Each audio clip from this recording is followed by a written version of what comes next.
I am Claire, 33 years old, and I used to think the man I married was my protector. I was rushing to work one morning and accidentally grabbed my husband's phone instead of my own. As soon as I boarded the train, my sister-in-law called. Before I could even say hello, she started screaming about a $150,000 wire transfer and reminding my husband to keep me distracted so I would not check my company bank accounts. Then she mentioned that someone named Monica needed private preschool tuition paid by Friday. I did not scream or cry. I simply tapped record on my Apple Watch. If you have ever believed the person sleeping next to you had your best interests at heart, you need to hear this. Let me know where you are watching from in the comments below. Hit like and subscribe to see how I legally dismantled an entire family of parasites and sent them straight to federal prison. Growing up, I learned that success requires relentless focus and unshakable boundaries. I built my data analytics firm from a tiny shared workspace into a highly profitable enterprise, occupying the 40th floor of a downtown Chicago high-rise. The morning started with my alarm failing to go off, setting a frantic pace for the rest of the routine. I rushed through my shower, threw on my tailored charcoal suit, and headed downstairs to the kitchen of our upscale brownstone. My husband Liam was standing by the marble island, meticulously crafting his morning pour over coffee. Liam is 35 years old and works as a mid-level manager at a corporate financial consulting firm. He always carries himself with an inflated sense of self-importance. At social gatherings, he loves to boast about his finance career while patronizingly referring to my thriving business as my cute little tech startup. He handed me a travel mug of coffee, but in my haste to check the location of my delayed rideshare, I bumped my elbow against the counter. I mumbled an apology, wiped my hands, and reached for my phone resting next to the coffee maker. We both had the exact same matte black phone cases, a sleek matching set Liam had purchased for us just last month. Without looking twice, I shoved the black device into my coat pocket, kissed his cheek, and ran out the front door into the biting Chicago wind. I navigated the crowded sidewalks and hurried down the steps into the transit station. The train was packed with morning commuters, a sea of gray and black coats huddled together. I squeezed into a corner seat. I reached into my pocket to check my morning schedule. I pressed the power button, and instead of my company logo on the lock screen, a picture of Liam holding a golf club greeted me.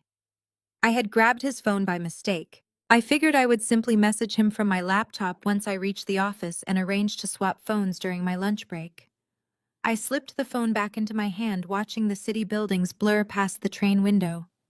Suddenly, the device vibrated violently against my palm. The screen lit up with an incoming call. The caller displayed the name Rachel. Rachel is Liam's 31-year-old sister. She is deeply entitled, notoriously lazy, and constantly looking for handouts. She and her husband Trey were the ultimate opportunists. Trey is an African-American man who spends his days bragging about his grand vision to open an exclusive fine dining fusion restaurant. The only problem is that Trey has absolutely zero culinary background, no business plan, and completely empty pockets. They frequently begged Liam for financial favors, always expecting us to foot the bill for their lavish lifestyle choices. Figuring Rachel might be calling to complain about our upcoming family dinner arrangements, I swiped the green button to accept the call. I intended to quickly explain the phone mix-up and tell her to call my office line. I brought the speaker to my ear. "Did you wire the $150,000 yet?" she demanded, completely skipping any normal greeting. "You need to hurry up. Trey is sitting at the commercial real estate broker's office right now. He is just waiting on the funds to clear so he can finally sign the lease for the restaurant space." I froze. My breath caught in my throat. $150,000. What on earth was she talking about? Rachel did not stop for breath. Her voice dropped to a conspiratorial hiss. "You better keep that idiot Claire distracted today. Take her out to dinner or buy her something shiny. Just do whatever it takes so she does not check her company operating accounts until the money is completely washed through Trey's business. You know exactly how psychotic she gets when she reviews the end-of-month ledgers." The train rattled loudly over the metal tracks. "Oh, and before I forget," she continued casually, "Monica texted me this morning. She said you need to send the money for the kids' private preschool tuition by Friday. She is threatening to call Claire directly if you do not pay up. You really need to keep your baby mama happy, Liam. We cannot risk everything blowing up right before the restaurant launch. I did not scream or cry or drop the phone. I simply raised my left wrist, tapped the record application on my Apple Watch, and silently ended the call. The train plunged into absolute darkness. My husband was a thief. I smiled. The train shot out of the dark tunnel into the bright morning light. I had 30 minutes left before my stop. I stared at the sleek black device, the screen locked, demanding a passcode. Liam changed it months ago, claiming his corporate security policy required a complex sequence. I closed my eyes and scanned through years of shared history. Liam was a creature of predictable habits. He lacked imagination for true security. I remembered the combination he used for his old athletic club lock. I typed the 6 digits. The phone unlocked instantly, bypassing all security. Crossing this digital boundary would permanently obliterate the life I built over the last 10 years. But that life was already a carefully constructed illusion. As I opened his financial applications, my mind drifted to the Sunday dinners I endured with his family. Richard and Beatrice always treated me with a barely concealed layer of condescension. To them, my data analytics firm was a cute little startup, a temporary hobby to keep me busy until I assumed my proper role as a submissive wife.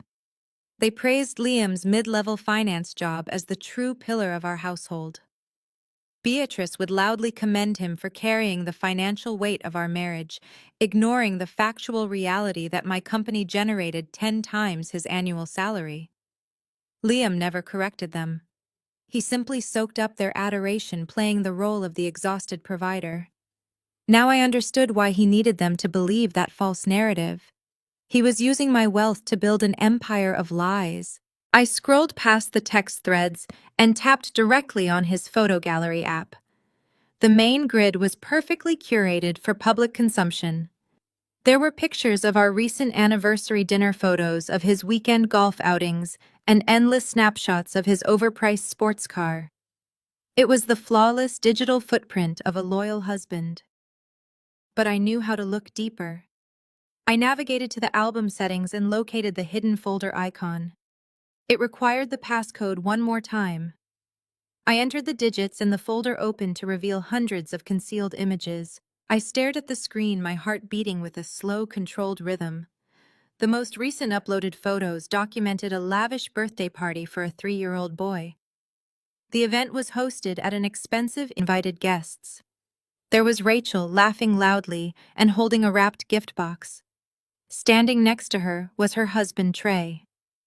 As an African-American man who constantly boasted about his sophisticated palate and imminent culinary empire, Trey looked completely in his element, holding a massive slice of gourmet cake and toasting the camera. Trey did not even know how to sear a basic steak, yet he strutted around the expensive party, acting like a hospitality mogul. I swiped to the next photo. The breath left my lungs. Standing proudly by a mountain of expensive presents were my in-laws, Richard and Beatrice. Beatrice was glowing with an unrestrained joy I had never once seen her direct toward me. She was warmly hugging a young, attractive woman with long, dark hair. This had to be Monica, the exact woman who desperately needed my money to urgently pay for private preschool tuition. The woman who was threatening to expose the secret I was holding in the palm of my hand. I continued swiping, my finger moving methodically across the glass. I found numerous group shots, intimate candid moments, and heavily posed family portraits. They were all celebrating together. Rachel, Trey, Richard, Beatrice, Liam, and Monica.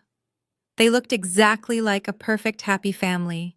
They were smiling brightly, sharing inside jokes, and reveling in a luxurious life funded entirely by my grueling 80-hour work weeks and corporate success. They had sat at my dining table, drank my expensive wine, and slept in my guest rooms, all while harboring this massive betrayal. Then I landed on the final picture stored in the album.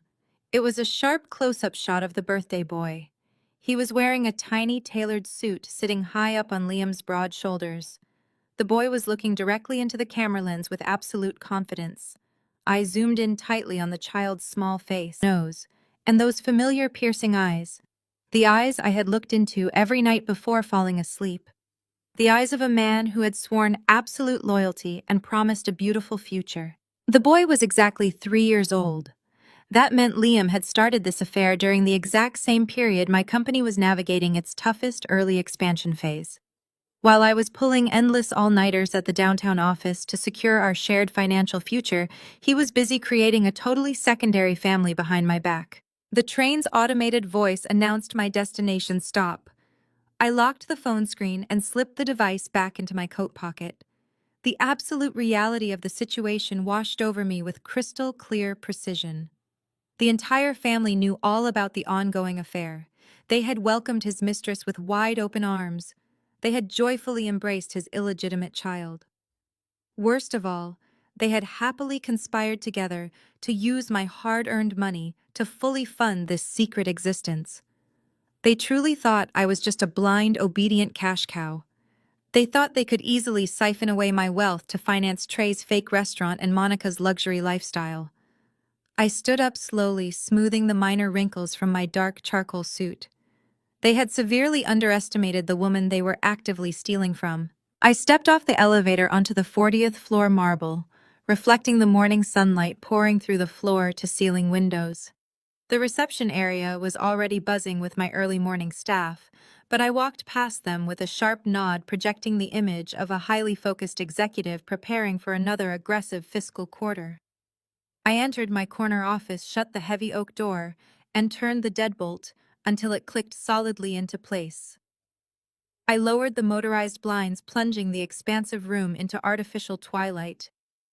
I walked over to my custom glass desk and opened my secure laptop.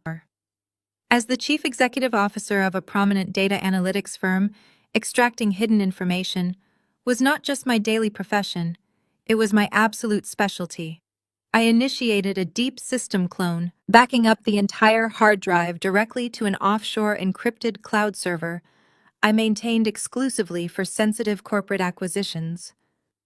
I watched the progress bar inch forward methodically, pulling every text message, every bank routing number, every hidden photograph, and every piece of location data Liam thought he had successfully erased. The progress bar reached 100%. The raw data was fully secured. I disconnected the device. I opened the newly created digital archive on my high-resolution laptop monitor. I needed to see the full scope of their massive financial conspiracy. I bypassed the highly predictable messages with his mistress and navigated straight to the text threads between Liam and his mother. Beatrice had always played the role of the traditional, morally upright matriarch who judged everyone around her. I clicked on her message history and scrolled back through the past 6 months of their daily communication. The level of cold calculation in her written words was completely staggering. They deeply discussed my grueling work schedule, specifically monitoring when I would be exhausted enough to slip up on reviewing our joint personal finances. They mocked my absolute dedication to the very company that was actively funding their luxurious lifestyle. Then I found the exact message that solidified my new mission. The text from Beatrice read precisely like a ruthless battle command. She wrote that I was too focused on my spreadsheets to ever notice the money missing. She explicitly instructed him to make sure he secured the house before he served me the papers.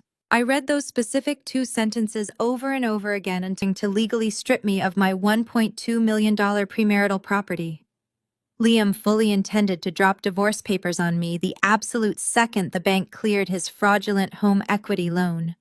They genuinely believed my lifelong obsession with data made me completely oblivious to their daily reality. They viewed me as nothing more than a highly functioning cash machine, a temporary resource to be drained and casually discarded when empty. I felt a profound, permanent shift deep in my chest. The last remaining trace of the loving, dedicated wife completely evaporated, replaced instantly by the ruthless corporate strategist who had decimated rival companies to build a massive business empire. I would not confront him with tearful accusations or demand an apology. I would not engage in a screaming match about his pathetic infidelity. I would completely and utterly bury him.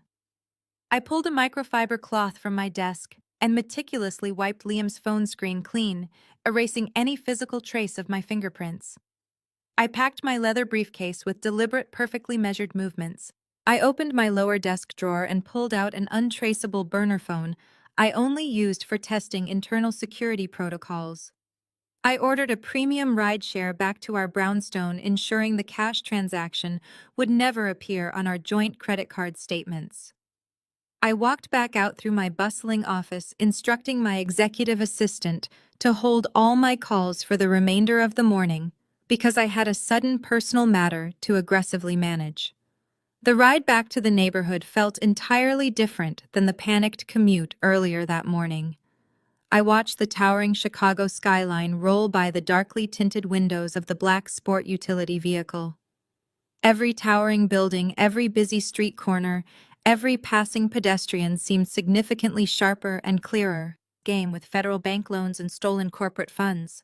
I was going to let them play, and I was going to make sure the federal government acted as the final judge. The vehicle pulled up to the curb directly outside our immaculate brownstone. I paid the driver in physical cash and walked up the concrete front steps with absolute unwavering confidence. I slid my metal key into the brass lock, turning it completely silently. I pushed the heavy door open just as Liam came rushing down the main hardwood staircase. He was frantically patting down the deep pockets of his expensive wool winter coat, muttering under his breath, his face completely pale and tight, with rapidly rising panic as he looked around. He was desperately searching for the digital device that contained the detailed blueprints to his hidden secret life. I stood perfectly still in the grand foyer, quietly watching his pathetic display of terror unfold before me.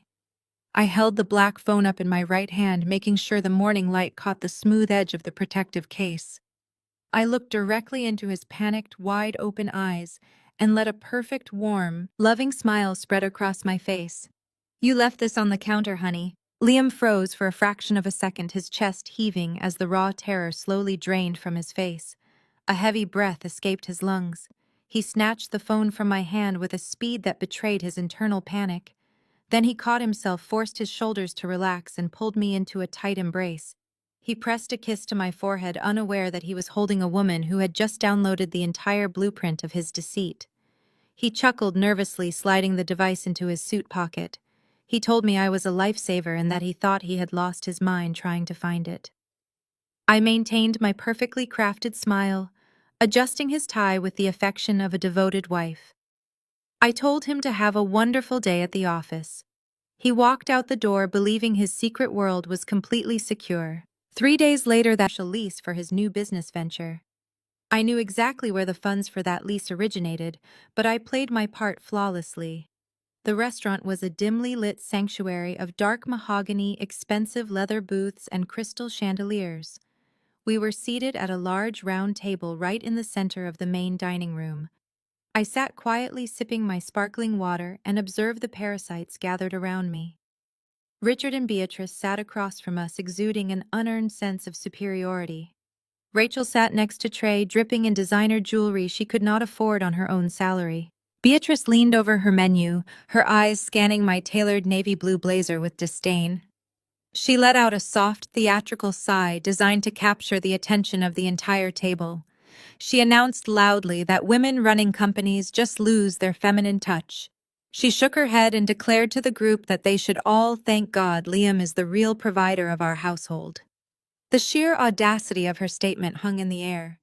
This woman was actively orchestrating the theft of my money, yet she still felt entitled to diminish my accomplishments. Liam simply chuckled, patting my hand condescendingly, and told his mother I was doing my best. I did not argue. I did not defend my wardrobe or my massive corporate income. I just let a serene smile touch my lips and took a slow sip of my Cabernet. Let them enjoy their fantasy a little while longer. Trey immediately redirected the spotlight onto himself. He summoned the waiter, projecting the arrogant confidence of a self-made millionaire. Without consulting anyone else, Trey ordered the colossal dry-aged tomahawk ribeye steak.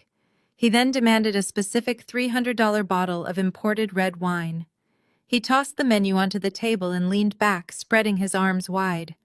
He proclaimed his new fine dining fusion restaurant would completely revolutionize the city. And VIP tasting menus. It was a spectacular performance coming from a man who burned scrambled eggs. He spun a tale of inevitable wealth and fame. When the waiter brought the drinks, Trey casually pushed the appetizers toward my side of the table. He fully expected me to pick up the check exactly as I had done for every family gathering over the past 5 years. He was dining like a king on the stolen dime of the very woman he was actively betraying. I watched them feast.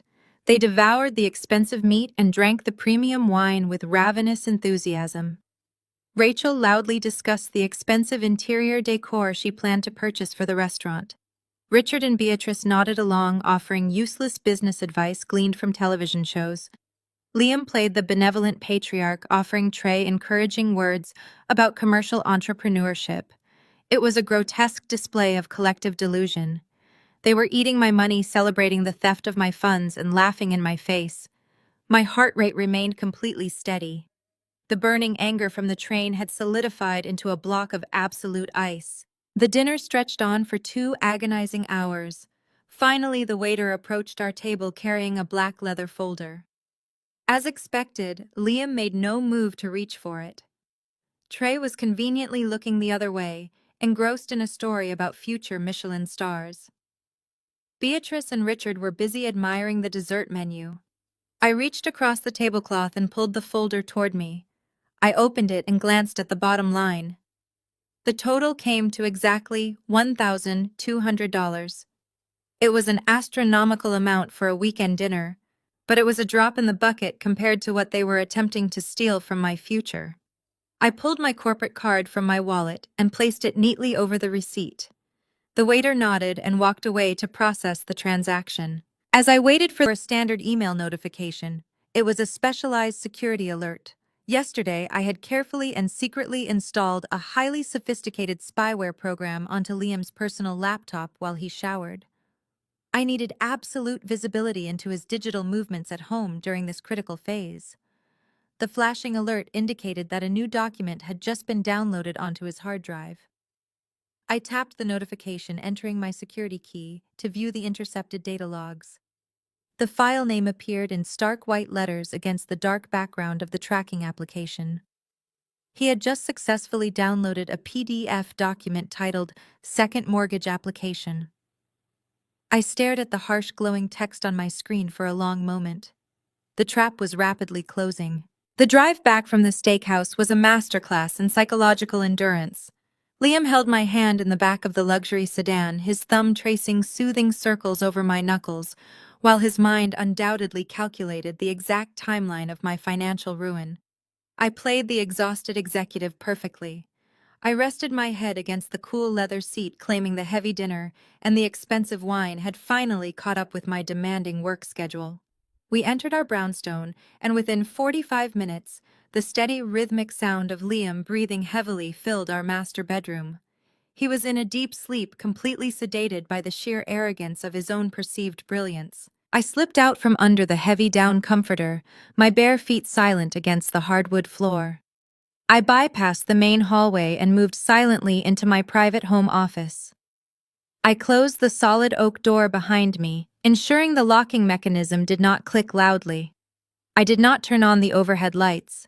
The only illumination came from the sharp blue glow of my secure laptop screen as I booted up the system and accessed the remote spyware dashboard. The intercepted file was wise. Liam had initiated a massive equity extraction against our primary residence. But this was not just any shared property. This brownstone was my exclusive premarital asset, a $1.2 million estate I had purchased entirely with my own corporate dividends 3 years before Liam ever placed a ring on my finger. He had no legal claim to the deed. Yet there, on the second page of the digital document, was a meticulously forged signature. My signature. He had flawlessly replicated my handwriting to illegally add his name to the property title and apply for a massive $500,000 cash-out refinance.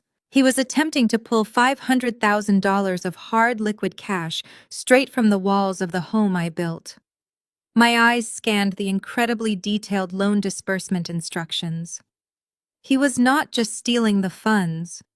He had a highly specific calculated distribution strategy already established with the lending institution. I traced the routing numbers attached to the designated receiving accounts. The first wire transfer totaling $250,000 was scheduled to hit an escrow account managed by a premium real estate brokerage specializing in downtown high-rises. I cross-referenced the broker information with a quick corporate database search. The funds were locked in as a massive down payment for a luxury penthouse condo in one of the most exclusive zip codes in the city. The primary listed resident for this new luxury property was Monica. He was using the equity from my home to buy his mistress and his illegitimate 3-year-old son a spectacular sky-high fortress. The remaining $250,000 was explicitly routed to a newly formed commercial bank account. The registered business entity was named King's Culinary Group. This was his brother-in-law's fake hospitality empire and purchase a lavish lifestyle for his secret second family. I pulled up the corporate registration filings for the limited liability company online. Trey was listed as the sole proprietor, but Liam was documented as the primary financial guarantor.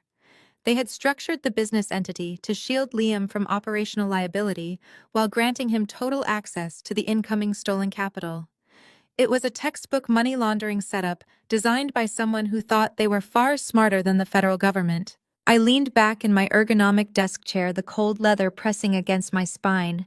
A bizarre sense of absolute clarity washed over me. I dug deeper into the hidden financial ledgers I had cloned from his phone. I needed to see his complete exit strategy. If he successfully pulled $500,000 in fraudulent equity, he would not stick around to wait for the inevitable bank audits. I opened a folder containing his recent credit card statements. A massive outgoing payment caught my immediate attention. It was a $40,000 wire transfer labeled simply as legal retainer. I copied the payee routing information and ran it through the State Bar Association registry. The account belonged to a notorious family law firm in downtown Chicago. The lead partner was a ruthless divorce attorney famous for executing hostile asset seizures and leaving spouses completely destitute. The entire puzzle snapped together with terrifying perfection. Liam had mapped out my complete destruction down to the very last hour. He planned to forge the mortgage documents, wait for the $500,000 loan to clear, wire the cash directly to Monica and Trey, and then immediately serve me with aggressive divorce papers before the bank ever realized the signatures were fake.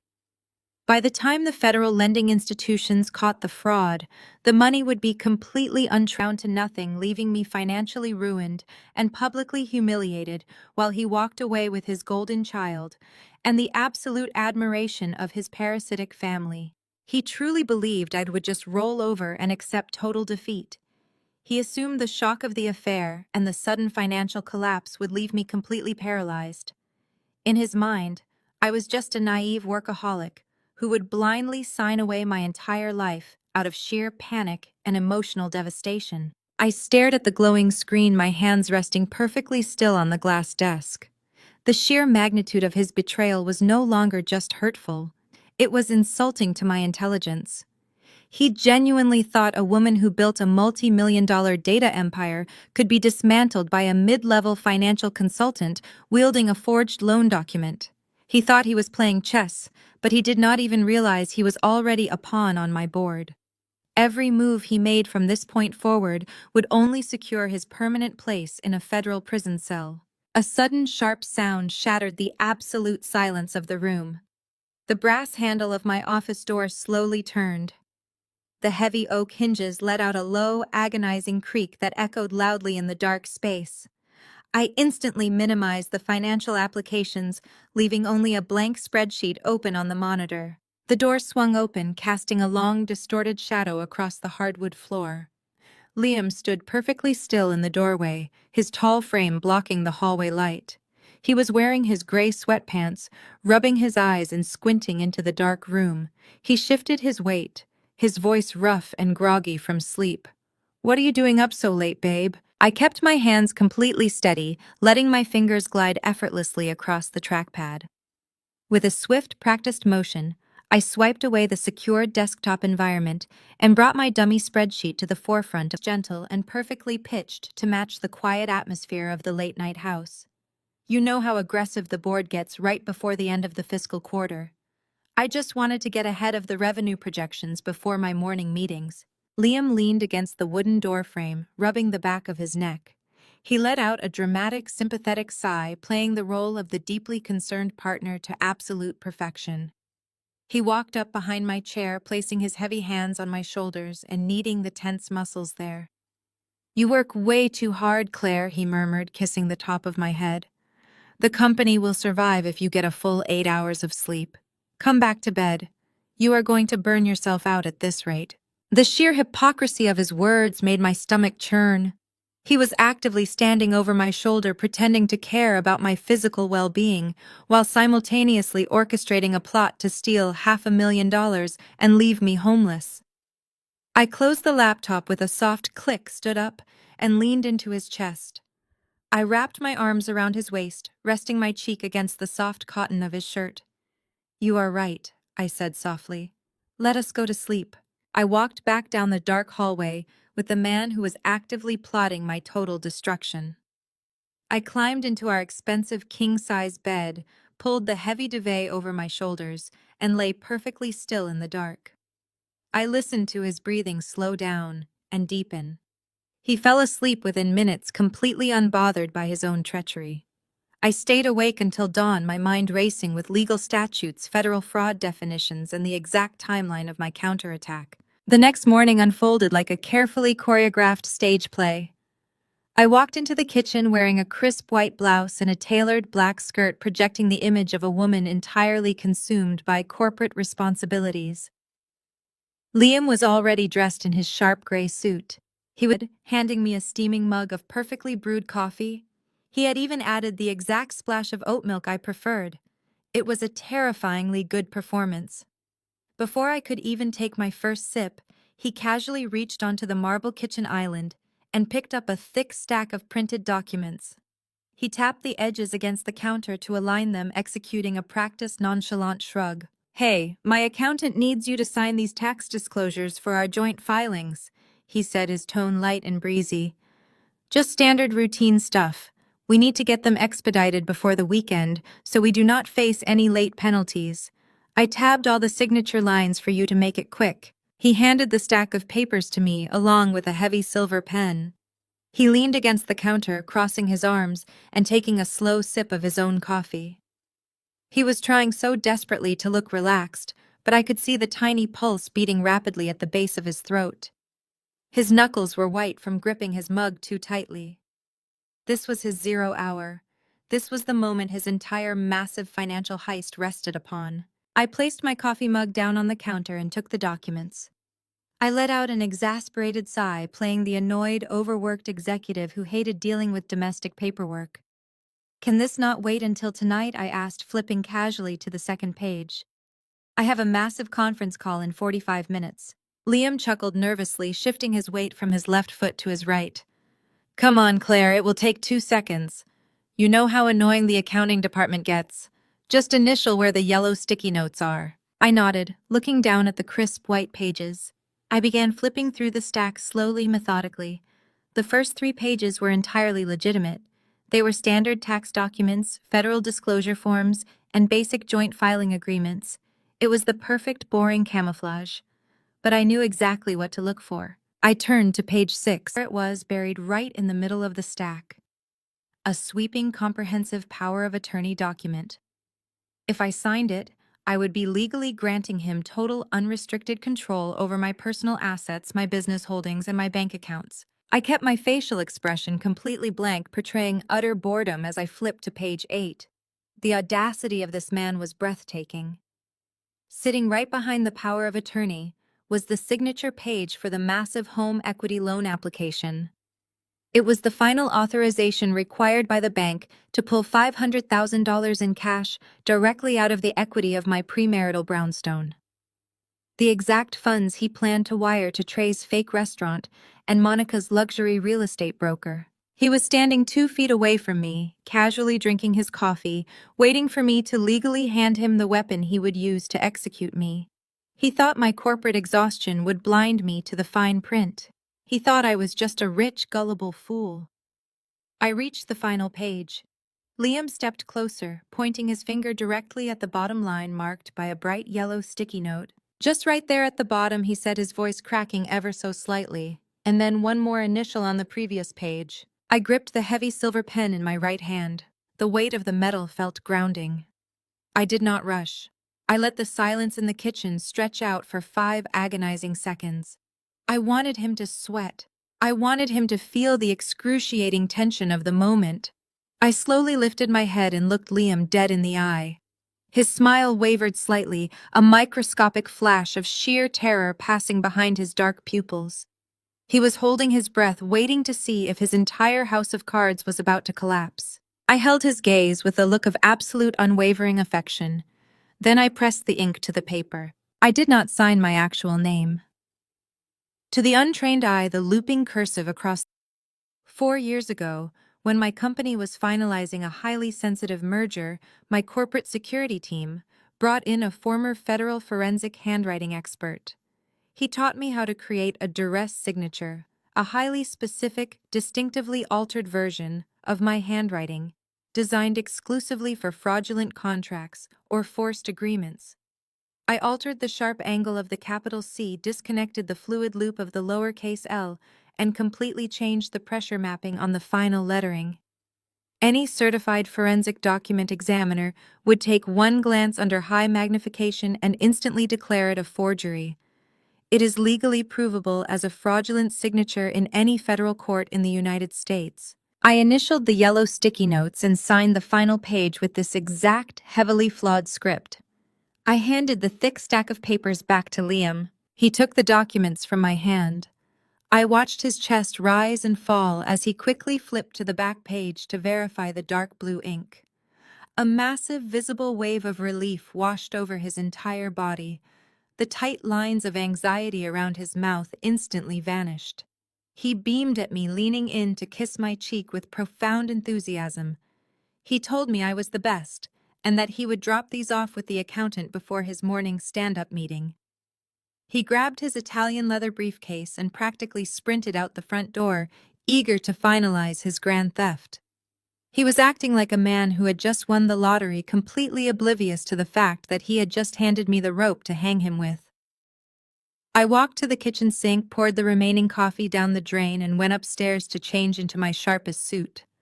I had a very different kind of meeting to attend. I bypassed my corporate headquarters and drove straight into the heart of downtown Chicago. I pulled into the underground parking garage of a sleek mall of the city's most ruthless financial law firm. I was not there for a standard divorce consultation. I was there to see Diana. Diana is 45 years old, a former federal prosecutor turned elite corporate attorney who specializes exclusively in complex financial crimes, racketeering, and aggressive asset recovery. She spent a decade putting white-collar criminals behind bars for the Department of Justice before moving to the private sector. She is cold-blooded, fiercely intelligent, and views the American legal system as a strategic chessboard where she absolutely refuses to lose. Her office was a massive corner suite with panoramic views of Lake Michigan, completely devoid of personal photographs or warm decorations. It was a room designed solely for executing corporate casualties. I sat in the stiff leather chair across from her custom steel desk and handed over the encrypted flash drive containing the cloned contents of Liam's phone. I also slid across high-resolution photographs I had taken of the loan documents and the power of attorney before handing them back to him. Diana plugged the drive into her secure terminal. I sat in absolute silence as she methodically reviewed the audio recording of Rachel demanding the stolen funds, the photographs of the secret 3-year-old child, and the intercepted PDF of the $500,000 second mortgage application. Her sharp dark eyes scanned the glowing screen. She did not display an ounce of shock, anger, or pity. Instead, a slow, terrifyingly predatory smile spread across her face. She saw the exact same legal angles I did. The trap was now fully operational, and Liam was blindly walking right into the center of the kill zone. Diana leaned back in her chair and steepled her fingers. She looked at me with absolute professional admiration. File for separation. This would just be a messy, drawn-out divorce. Family court judges in Illinois see infidelity and hidden assets every single day. He would hire a sleazy lawyer, claim my business funds were marital property, and demand spousal support. He might get a slap on the wrist for moving money around, but he would ultimately walk away with a significant portion of the wealth I built. Diana leaned forward, her voice dropping to a sharp, commanding tone, but she explained if I let him take those documents and submit them to a federally insured lending institution, the entire landscape shifts drastically. The moment he transmits that forged application across banking networks to extract $500,000, he crosses state lines digitally.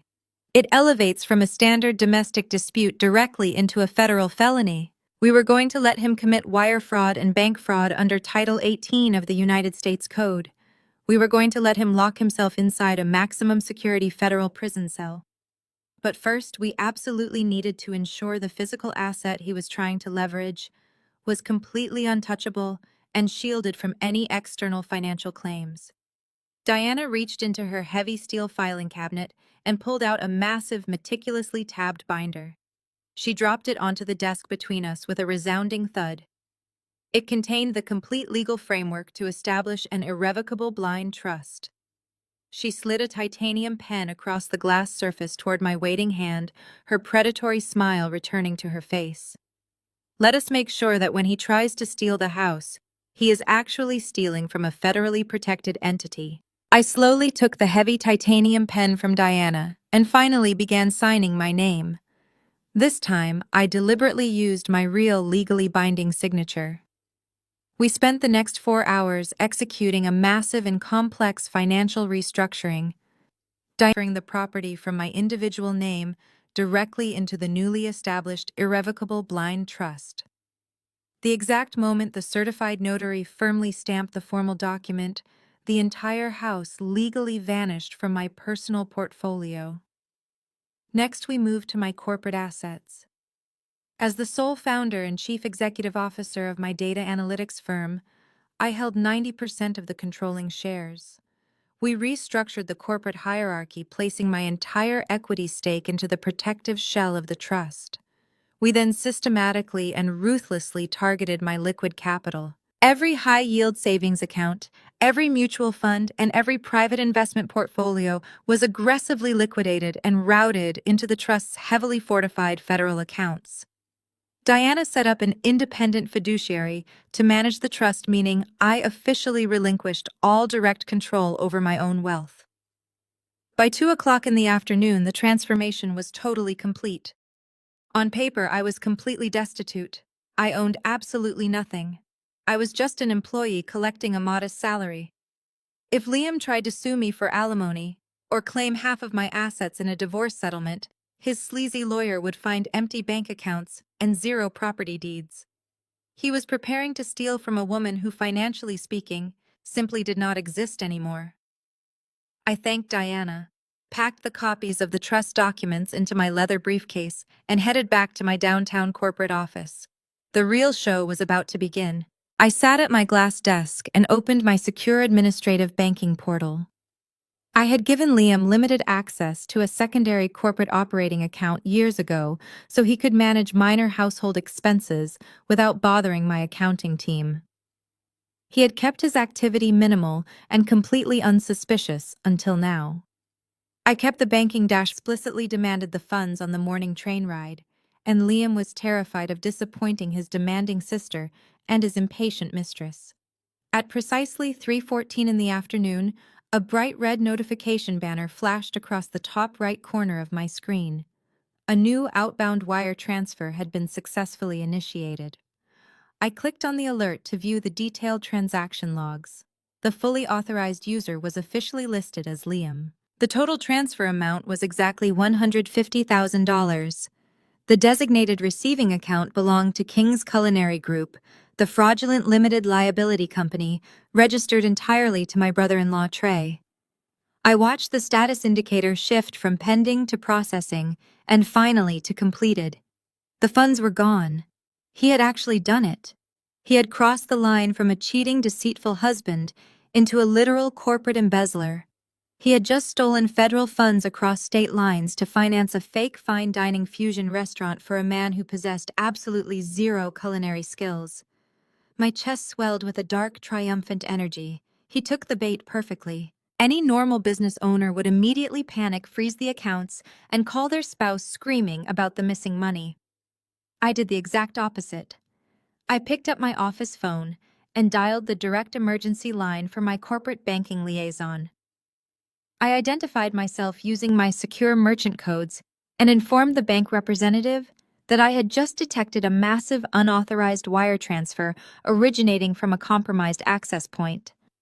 I explicitly instructed the bank not to reverse the transaction or alert the recipient.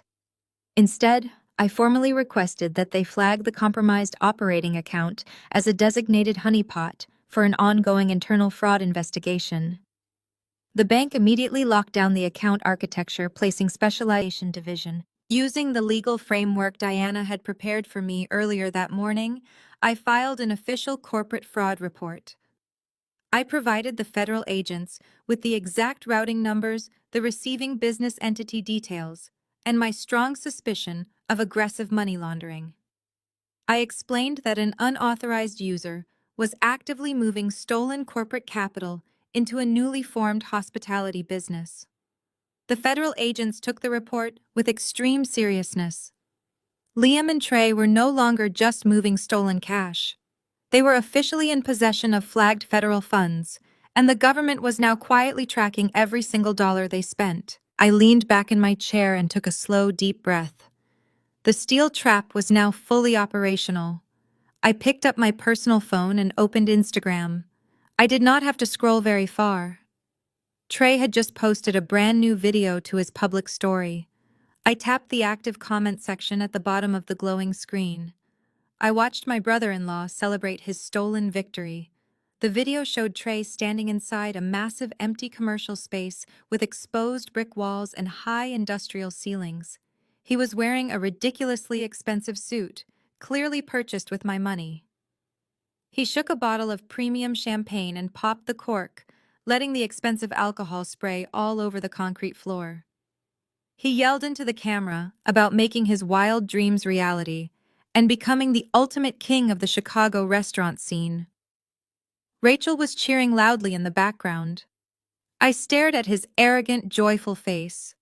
He had absolutely no idea that the federal government was already watching him. My fingers flew across the digital keyboard with absolute precision.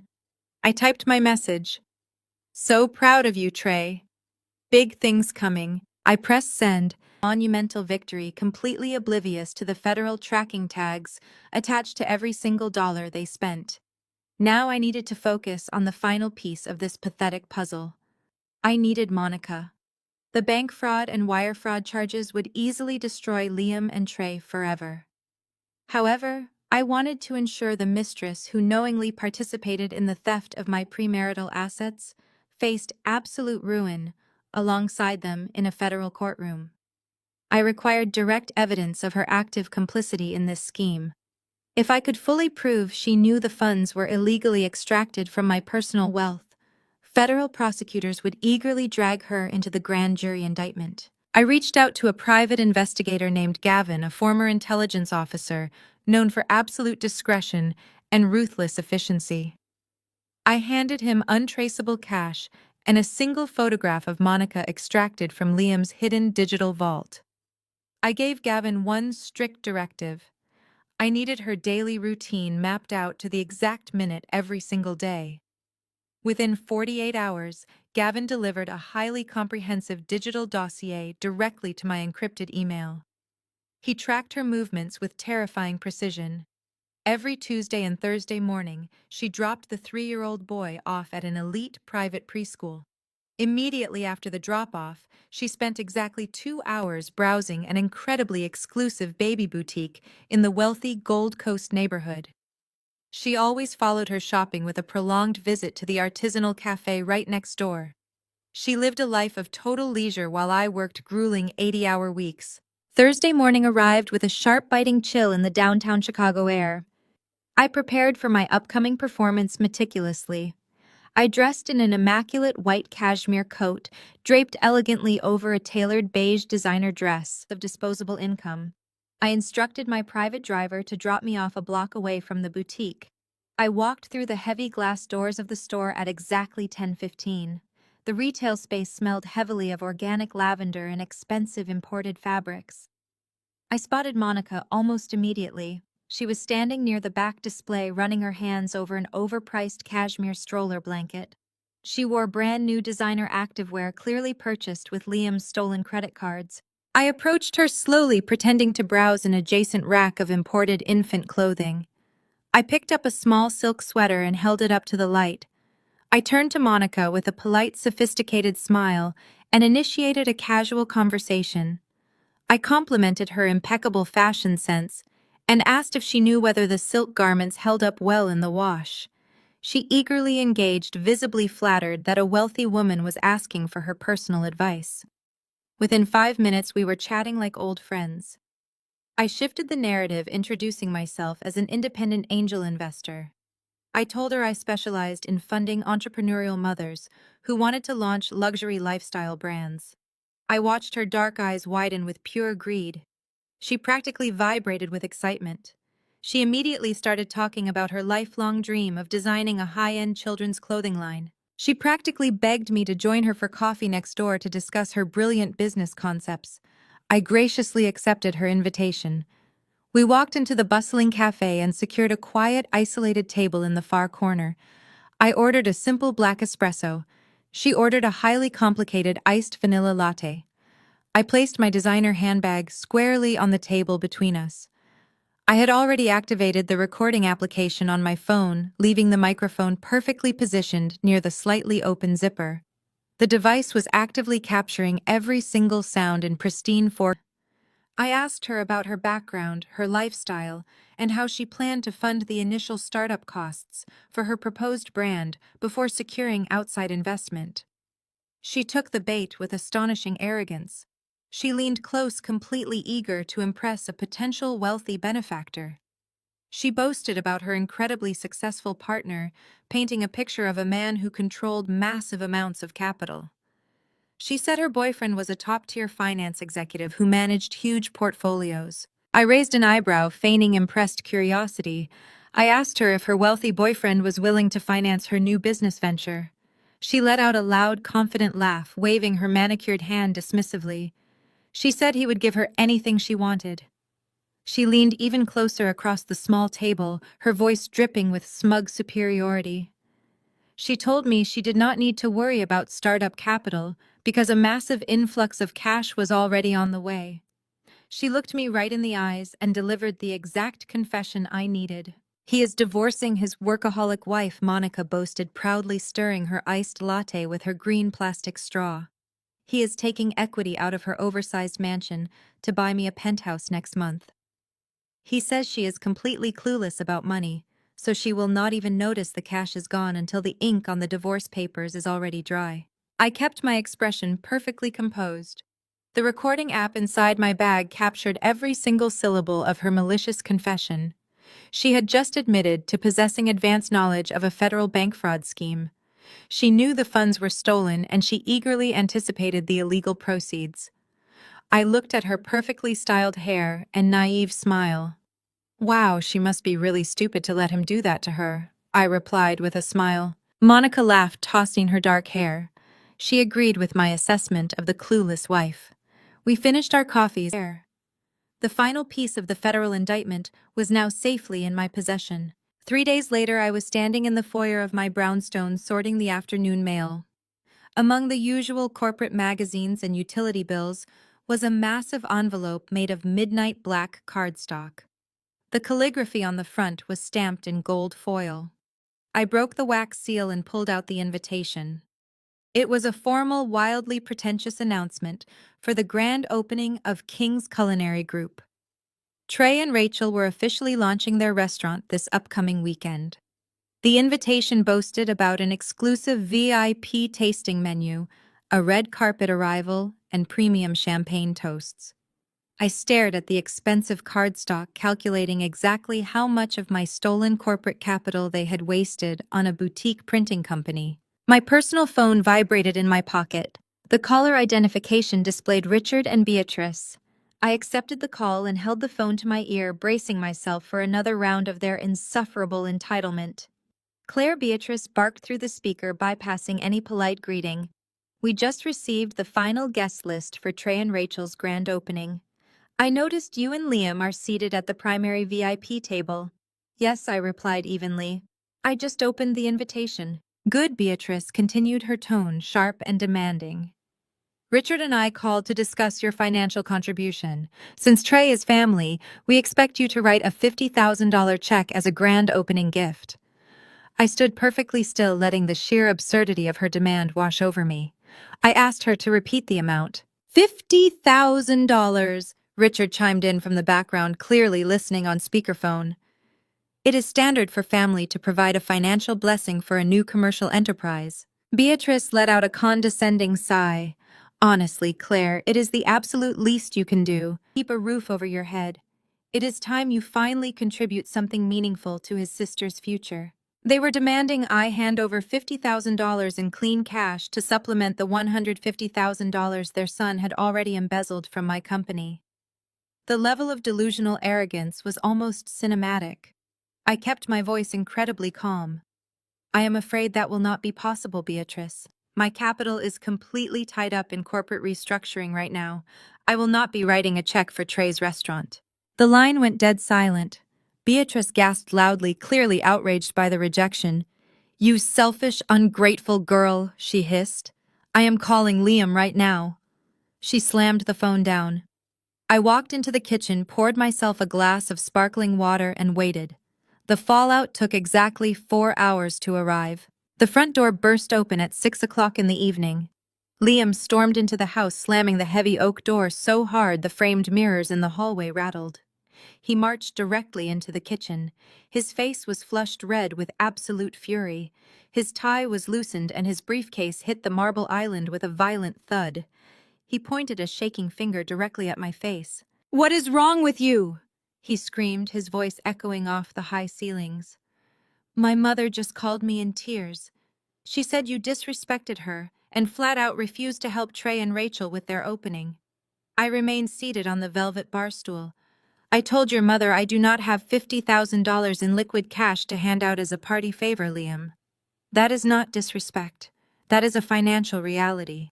Liam slammed his hands down on the countertop, leaning over the marble to intimidate me. "You are completely unbelievable," he yelled, launching into a textbook gaslighting routine. "You make everything about you and your stupid spreadsheets. You are entirely selfish, Claire. You have no concept of loyalty." I watched the vein bulging in his neck. He was putting on the performance of a lifetime, desperately trying to manipulate me into guilt. He needed that $50,000 because his offshore money laundering scheme was running into friction, and Trey was burning through the stolen cash faster than anticipated. "I am not writing the check," I stated, coldly, refusing to break eye contact. Liam threw his hands in the air, letting out a loud, dramatic groan of utter disgust. "You are a cold, miserable woman," he spat, backing away from the island. "I cannot even look at you right now. I cannot be in the same house as someone who treats my flesh and blood with such utter contempt." He stormed over to the hall closet, yanking his expensive leather duffel bag off the top shelf. He shoved a fresh suit, a clean shirt, and his shaving kit into the bag. He zipped it shut with violent aggression. "I am going to sleep at the office tonight," he announced, his voice dripping with venom. "Do not wait up." He turned on his heel and marched out the front door, slamming it shut behind him. The house fell into absolute silence. I sat alone in the kitchen, completely unfazed by his theatrical exit. I opened my secure laptop and pulled up the GPS tracking software I had installed on his phone. A bright green dot blinked on the digital map of Chicago. I watched the green dot move rapidly away from our neighborhood. It did not head toward the financial district where his corporate office was located. It did not go anywhere near his office building. Instead, the green dot traveled straight up the highway, exiting near the Gold Coast. It moved steadily down the luxury residential block and came to a complete stop right outside a familiar high-rise building. I smiled, closing my laptop. He had gone straight to Monica's apartment. The trap was now fully operational and executing flawlessly. This was exactly what Diana and I had planned. Instead, I drove straight back to the financial district the very next morning. Diana sat behind her massive steel desk, but this time she was not alone. Two men in sharp, unassuming gray suits sat in the leather chairs opposite her. They introduced themselves firmly as special agents from the Federal Bureau of Investigation and the Internal Revenue Service Criminal Investigation Division. The trap I had laid was no longer just a private corporate matter. It had officially escalated into a massive federal operation. Diana handed me a thick, redacted file. The agents confirmed that my flagged honeypot account had successfully triggered every single federal alarm in their system. The funds had bounced from my corporate operating account across state lines through a flagged routing server before finally landing in Trey's commercial business account. That constituted textbook wire fraud and aggressive money laundering. But the federal agents were even more interested in the second piece of the puzzle, the $500,000 home equity loan. Liam had officially submitted the forged documents to the National Bank. By legally submitting that forged document to a federally insured institution, Liam had committed federal bank fraud. The agents informed me that the funds were scheduled to disperse on Friday morning, exactly 24 hours before Trey's grand restaurant opening. They had enough concrete evidence to secure a grand jury indictment and execute immediate arrest warrants. Diana looked at me with a cold, predatory gleam in her eyes. She confirmed that the federal agents would be attending the restaurant launch in person to execute the warrants. The house of cards was about to violently collapse on top of them. I returned to my brownstone that afternoon, mentally preparing myself for the final act of this exhausting charade. The front door unlocked, and Liam walked in, looking deliberately disheveled. He was playing the role of the exhausted, misunderstood husband to absolute perfection.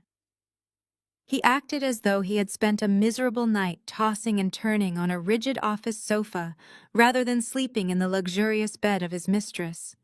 He walked slowly into the kitchen, where I was pouring a glass of sparkling water. He let out a long, heavy sigh, engineered to elicit immediate sympathy. He approached me with a pathetic hangdog expression, wrapping his arms around my waist and resting his chin on my shoulder. "I am so sorry for losing my temper last night, Claire," he murmured, his voice dripping with fake contrition. "I have just been under a massive amount of pressure at work. You know how hard I push myself to provide for this family. Sometimes the stress just boils over, and I take it out on the person I love the most. I know Trey and Rachel ask for a lot, and I was wrong to yell at you for setting boundaries. Can you please forgive me?" I turned around in his arms and rested my hands gently on his chest. I looked up at him with wide, apologetic eyes, playing the submissive, deeply remorseful wife he desperately needed me to be. I told him I understood completely and that I was sorry for being so stubborn about the money. I stroked his ego with surgical precision, telling him how much I appreciated his hard work and how lucky I was to have a husband who cared so deeply about his family. Liam soaked up the validation like a dying man drinking water. A smug, triumphant smile briefly flashed across his face before he masked it with renewed affection. He kissed my forehead and stepped back casually, adjusting his shirt cuffs. "By the way," he added, keeping his tone incredibly light and breezy, "my bank finally approved some new financial restructuring I have been working on for our portfolio. We are about to see a massive influx of liquidity. Once the dust settles in a few weeks, I want to take you on a romantic vacation." He was talking about the $500,000 fraudulent mortgage clearing. He was using the promise of a lavish European vacation to keep me completely docile while he prepared to serve me with aggressive divorce papers and leave me entirely bankrupt. I smiled warmly, telling him that a trip to Italy sounded like an absolute dream. He kissed me one last time before heading upstairs to shower off the scent of his mistress. With Liam successfully placated, I had one final task to complete before the grand opening. I drove my car to the magnificent mile, navigating the bustling sidewalks until I reached the most exclusive designer boutique in the city. I bypassed the racks of conservative business suits and neutral evening wear. I was not attending this event as a corporate executive or an obedient spouse. I was attending as an executioner. I walked directly to the formal wear section and pulled a stunning floor-length silk dress from the display. It was not a subtle color. It was a deep, striking, unapologetic blood red. I stepped into the private fitting room and zipped the dress up. The garment hugged my frame perfectly, radiating absolute power and total control.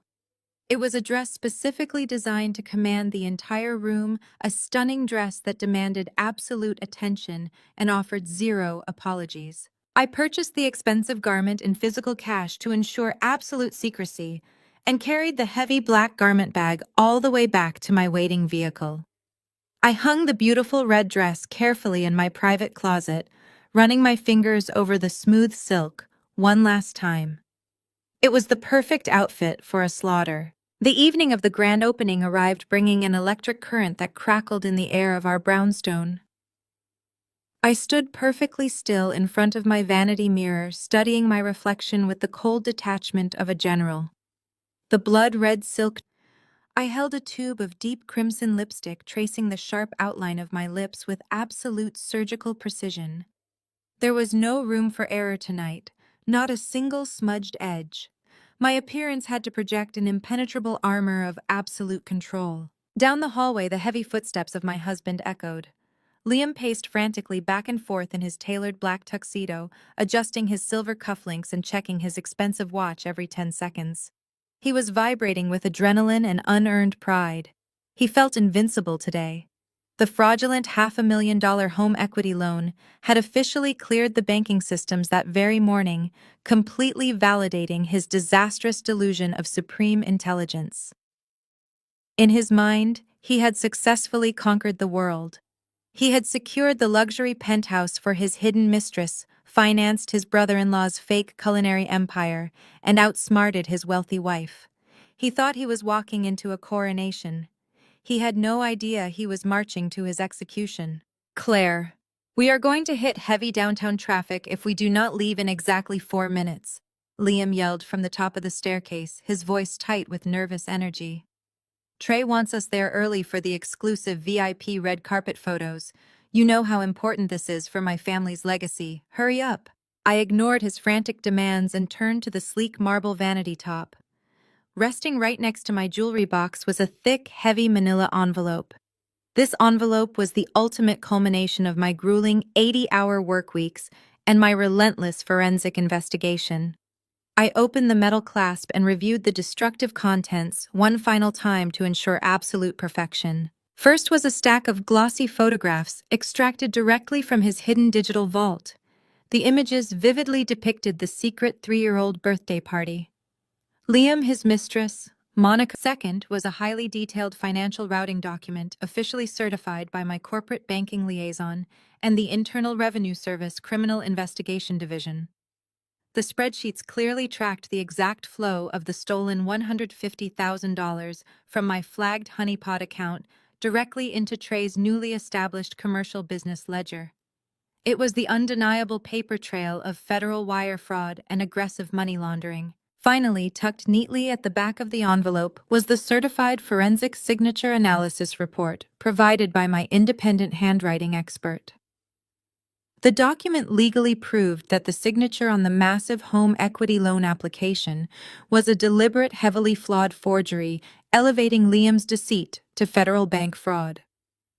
These papers were the heavy artillery required to level their house of cards. I sealed the clasp and slid the thick envelope directly into my oversized, structured black leather designer clutch. It fit perfectly concealed from the world. I snapped the magnetic closure of the clutch shut and walked out of the master suite. As I gracefully descended the grand staircase, Liam stood waiting in the foyer. He looked up, and for a brief second his breath actually caught in his throat. The striking blood-red silk dress commanded his absolute attention.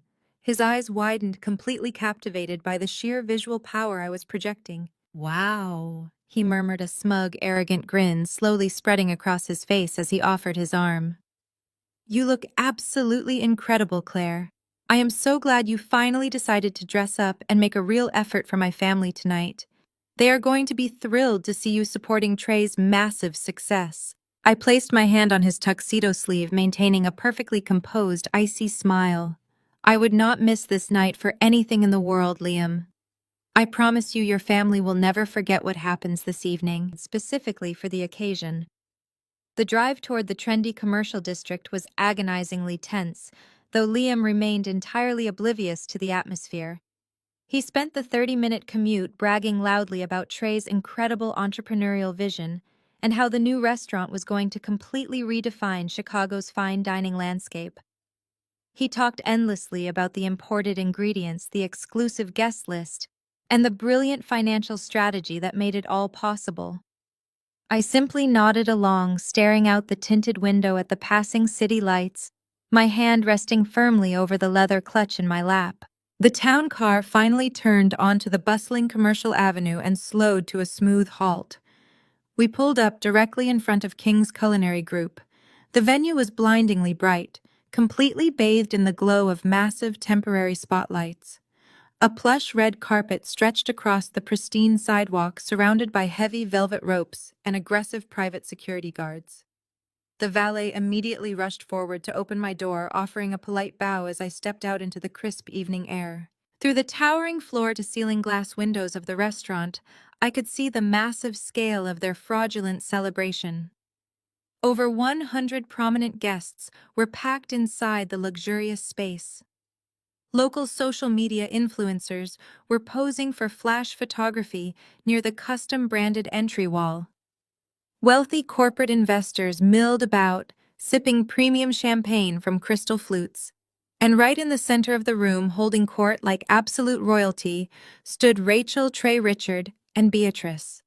They were laughing loudly, soaking up the unearned admiration.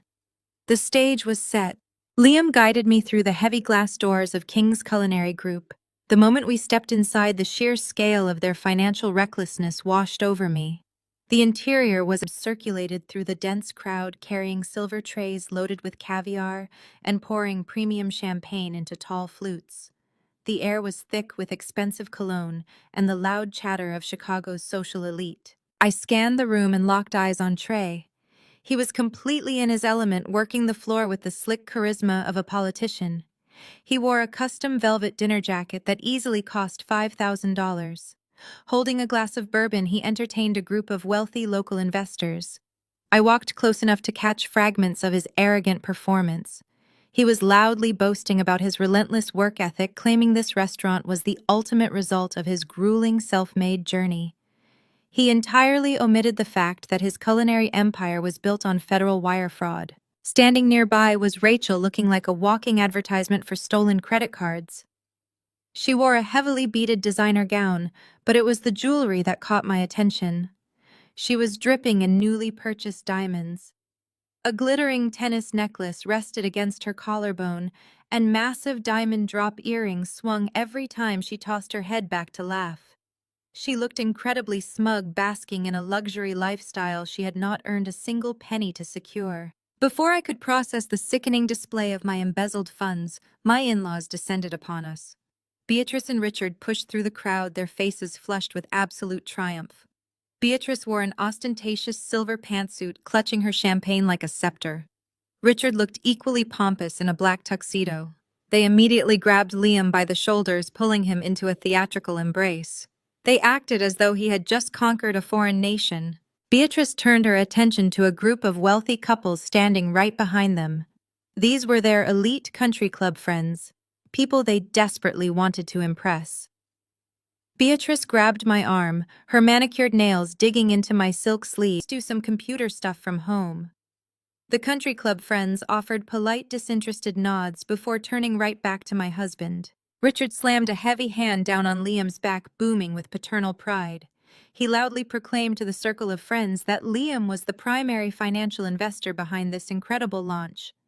He boasted that his brilliant son had single-handedly financed Trey's massive culinary dream, providing all the startup capital out of his own successful financial portfolio. Liam puffed out his chest, soaking up the unearned admiration from the wealthy crowd. He smiled modestly, claiming he simply wanted to support family because family always comes first. I stood perfectly still in my blood-red dress, my hand gripping my leather clutch. I simply smiled and took a slow, measured sip of my sparkling water. They were publicly parading my wealth as their own, actively writing me out of the financial equation while standing inside a building I had unknowingly purchased. The level of disrespect was absolutely staggering, but I refused to let my calm facade crack. The deeper they dug their hole of lies, the harder the inevitable fall would be. I watched them congratulate each other. Suddenly, the upbeat background music faded into silence. A sharp clinking sound echoed across the room. Trey was standing on the raised stage near the back of the dining area, tapping a spoon against his crystal champagne flute. The crowd immediately quieted down, turning their attention toward the stage. The grand opening speeches were about to begin.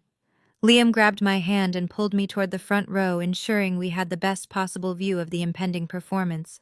Trey gripped the microphone, looking over the sea of faces. He paused, taking a deep breath to feign emotion. He began his speech by talking about his difficult journey, painting himself as an underdog who overcame He wiped a fake tear and told the crowd none of this would be possible without his amazing brother-in-law. He praised Liam for his unbelievable generosity, calling him the true savior of the family, who made his culinary dream a reality. The crowd erupted into loud applause. Liam beamed, raising his glass in a humble salute. The applause eventually died down, and Trey handed the microphone over to his wife. Rachel stepped up to the edge of the stage, the heavy stage lights catching the stolen diamonds draped across her neck. Her face was flushed with arrogant power. She looked out at the audience, soaking in the moment, but then her gaze shifted. Her eyes locked directly onto mine. The smug, self-satisfied smile dropped from her face, replaced by a look of pure, unadulterated venom. She gripped the microphone tightly. Her voice rang out through the surround sound speakers, sharp and completely malicious. She announced she wanted to give a special thanks to those who actively tried to hold them back. She stared dead into my eyes, ensuring every person in the venue followed her line of sight right to where I was standing. She declared loudly that certain people were just too stingy and too selfish to support their own family. A heavy, uncomfortable silence swept through the room as she delivered her final blow. She raised her crystal champagne glass high into the evening air and shouted that they had finally proved you do not need selfish people to succeed. The low murmur of the crowd rippled through the expansive dining room like a sudden, uncomfortable wave. A few of the wealthy corporate investors standing near the front of the stage actually chuckled their amusement, fueled by the premium champagne and the unexpected spark of family drama. The tension in the air was incredibly thick. I felt a heavy, sweating hand press firmly against my lower back. Liam leaned down, his warm, panicked breath hitting my ear. His grip was easy. He begged me to just ignore her and not make a scene in front of the most important people in the city. He reminded me of the prominent influencers and the elite country club members actively watching our every single move. He desperately wanted me to swallow the blatant public disrespect, lower my head, and dutifully play the role of the submissive, humiliated wife to ensure his family's flawless public image remained completely intact. I did not ignore her. I did not lower my head. I smoothly and deliberately stepped away from Liam's bruising grasp, leaving his hand grasping at empty air. I turned and walked gracefully toward the raised stage. The sharp, rhythmic clicking of my designer heels against the imported marble floor echoed clearly over the fading murmurs of the confused crowd. The sea of wealthy guests naturally parted for me, their eyes glued to the striking blood-red silk dress that flowed elegantly around my legs with every single confident step. I did not run. I did not scream or throw a childish tantrum. My entire demeanor was chillingly calm, completely devoid of any erratic or predictable emotion. I climbed the short set of stairs leading to the platform with the absolute authority of an executioner ascending a scaffold. Rachel watched my slow approach, the smug, arrogant smile rapidly faltering as deep confusion clouded her heavily made-up face. She had fully expected me to flee the restaurant in tears. She had anticipated a private hysterical breakdown in the restroom. She never once anticipated a direct, unapologetic public collision. I stepped right into her personal space, the harsh stage lights beating down on both of us. Her eyes widened in sudden terror as I reached out. I gently but firmly took the heavy microphone directly from her trembling manicured hand. She was too stunned by my absolute composure to massive crowd. Over 100 prominent guests, local social media influencers, and elite country club members stared back at me in total deafening silence. I looked down at Liam standing in the front row. His face had completely drained of all color. He looked exactly like a man watching a massive avalanche hurtle directly toward his unprotected body.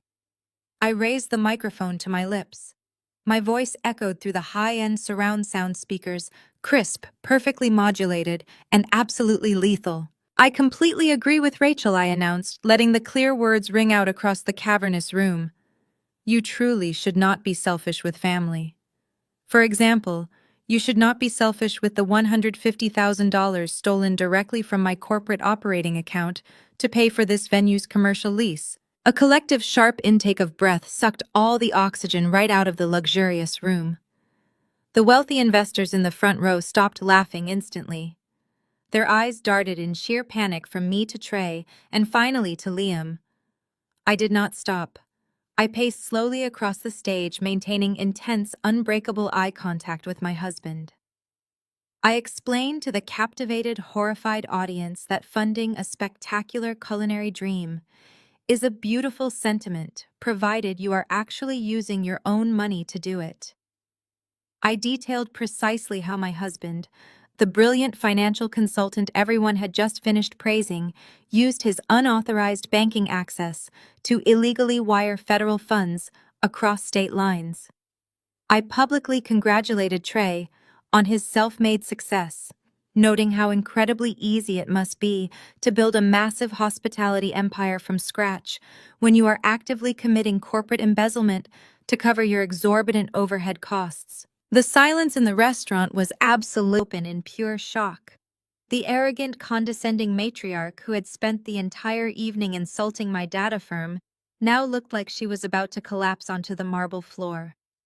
I spoke directly to her, amplifying my voice so every single country club friend could hear. I thanked Beatrice for her valuable advice earlier. I agreed that Liam certainly was a hard worker, specifically when it came to laundering my corporate dividends through fake holding companies to finance this spectacular charade. I pointed a perfectly manicured finger at Rachel's designer jewelry, publicly estimating that her new diamond drop earrings cost roughly the equivalent of my company's quarterly software licensing fee. I exposed the absolute truth that every piece of velvet, every crystal chandelier, and every drop of premium champagne in this building was purchased with stolen capital. Guests began whispering nervously, taking immediate steps backward to distance themselves from Liam and Trey. The wealthy investors realized they were standing inside a massive crime scene. I lowered the microphone slightly, letting the sheer, crushing weight of my accusations settle heavily over the paralyzed crowd. I had just successfully dismantled their entire fabricated reality in under 60 seconds. The grand illusion of the wealthy benevolent provider and the brilliant self-made restaurateur was instantly reduced to absolute ash. I watched Trey standing near the edge of the stage. His custom velvet dinner jacket suddenly looked like a stolen costume. His arrogant posture had completely crumbled under the weight of public exposure. He stared at me with wide, terrified eyes, realizing the federal implications of my words. The room went dead silent. Trey dropped his champagne flute. It hit the imported marble floor and shattered loudly. The sharp crystalline crash of Trey's champagne flittering fragments around his expensive leather shoes. The wealthy investors standing nearest to him instantly stepped back, their faces displaying a mixture of severe alarm and profound confusion. The joyful celebratory atmosphere of the grand opening had evaporated in less than a minute, replaced by a heavy, suffocating tension that held every single guest completely paralyzed. Richard lunged forward from the front row. His face was a mottled, unhealthy shade of crimson, violently clashing with the crisp white collar of his expensive tuxedo. He pointed a trembling, furious finger directly at my face, the veins in his neck bulging with unchecked, frantic rage. "Are you insane?" he bellowed, his voice cracking loudly as it echoed through the cavernous dining hall. "Get off the stage right now! You are embarrassing us!" I looked down at my father-in-law with a gaze so entirely devoid of warmth, it could have frozen the champagne resting in the nearby crystal flutes. I did not raise my voice to match his frantic hysteria. I did not flinch or step back. I simply adjusted my grip on the microphone and let a cold, placid smile touch my lips. "I am not the one who should be embarrassed, Richard. I am simply the auditor delivering the final quarterly report." I handed the microphone back to a completely petrified Rachel. She took it with shaking hands, holding the dark metal device as if it were a live grenade ready to detonate. I turned my back on my in-laws and gracefully descended the short wooden steps of the raised platform. The sea of prominent local influencers, wealthy venture capitalists, and elite country club members physically recoiled as I approached. They parted like a wave, granting me an entirely unobstructed path through the center of the room. I walked with deliberate, measured steps across the dining floor in the far corner of the restaurant. The hired DJ, a young man wearing heavy black headphones around his neck, stared at me in sheer terror as I purposefully invaded his workspace. I did not ask for his permission. I reached into my oversized leather clutch and pulled out my personal phone. I located the primary auxiliary input cable resting on the professional mixing board. The DJ wisely stepped back, raising his hands in a silent gesture of total surrender. I plugged my device directly into the venue's high-end projection and surround sound system. Across the dining room, Liam suddenly realized exactly what I was about to do. The smug, arrogant facade he had maintained all evening completely collapsed. He shoved his way past a group of stunned corporate sponsors desperately trying to close the distance between us. He screamed my name, his voice thick with raw, unadulterated panic, but the dense crowd of horrified guests inadvertently blocked his path. I tapped the screen of my phone. A massive 10-foot projection instantly illuminated the pristine white wall directly behind the main dining area. The high-definition image bathed the entire restaurant in a harsh, unforgiving light. It was the hidden photograph I had meticulously extracted from his digital vault just days prior. The picture displayed a lavish, incredibly expensive third birthday party hosted at a premium indoor playground facility. The crowd gasped in perfect unison.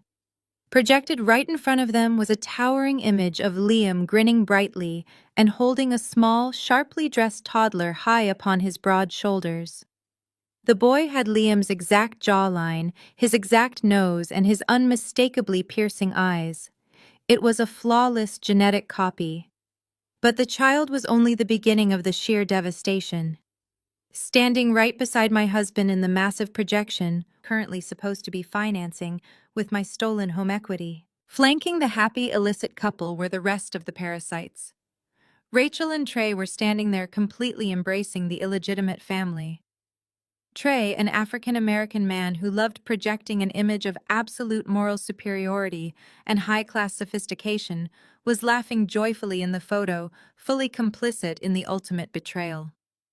Richard and Beatrice were positioned right in the center of the frame, beaming with absolute, unadulterated joy. Beatrice, who had spent the evening looking down her nose at everyone, now leaned heavily against a cocktail table, clutching her chest, as if she had been physically struck. They were proudly celebrating a secret grandson, while I was grinding through 80-hour work weeks to fund their very existence. The collective shock in the room was dense and suffocating. The country club friends who had just praised Liam for his upstanding moral character now stared at the 10-foot projection in total disgust. They realized they were not just attending a restaurant opening funded by corporate embezzlement. They were standing in a room hosted by a man who had funded a secret second family using his wife's stolen capital, fully supported by his enabling parents and his deceitful sister and brother-in-law. The entire fabricated illusion of their wealthy, morally superior family was burned to the ground in a single undeniable photograph. Liam finally broke through the wall of guests. He lunged toward the DJ booth, his tuxedo jacket riding up his arms, his face twisted in absolute desperation. He yelled at the audiovisual technician to cut the power, demanding someone pull the plug on the massive projector. The private security guards, realizing the rapidly escalating hostility of the situation, immediately stepped in front of my husband. They pressed their strong hands against his chest, physically restraining him from reaching the control board. He thrashed. I needed to prove their federal crimes to the entire room. I kept my eyes locked directly on Liam as he struggled against the security personnel. Next, I navigated seamlessly to the pristine audio file I had recorded on the morning train ride. I adjusted the main volume slider on the mixing board, pushing it to maximum capacity. I hit play. The heavy bass of the venue's surround sound system crackled for a split second before Rachel's shrill, frantic voice echoed through every single speaker in the building. The audio was crystal clear, completely drowning out Liam's desperate protests. Rachel's voice echoed through the restaurant's surround sound. "Did you wire the $150,000 yet? You better keep that idiot Claire distracted, so she does not check her company accounts. Oh, and Monica says the kid needs his private preschool tuition paid by Friday." The audio file ended with a sharp digital click. The deafening silence that followed was heavy enough to crush the breath right out of the room. For 5 agonizing seconds, absolutely no one moved.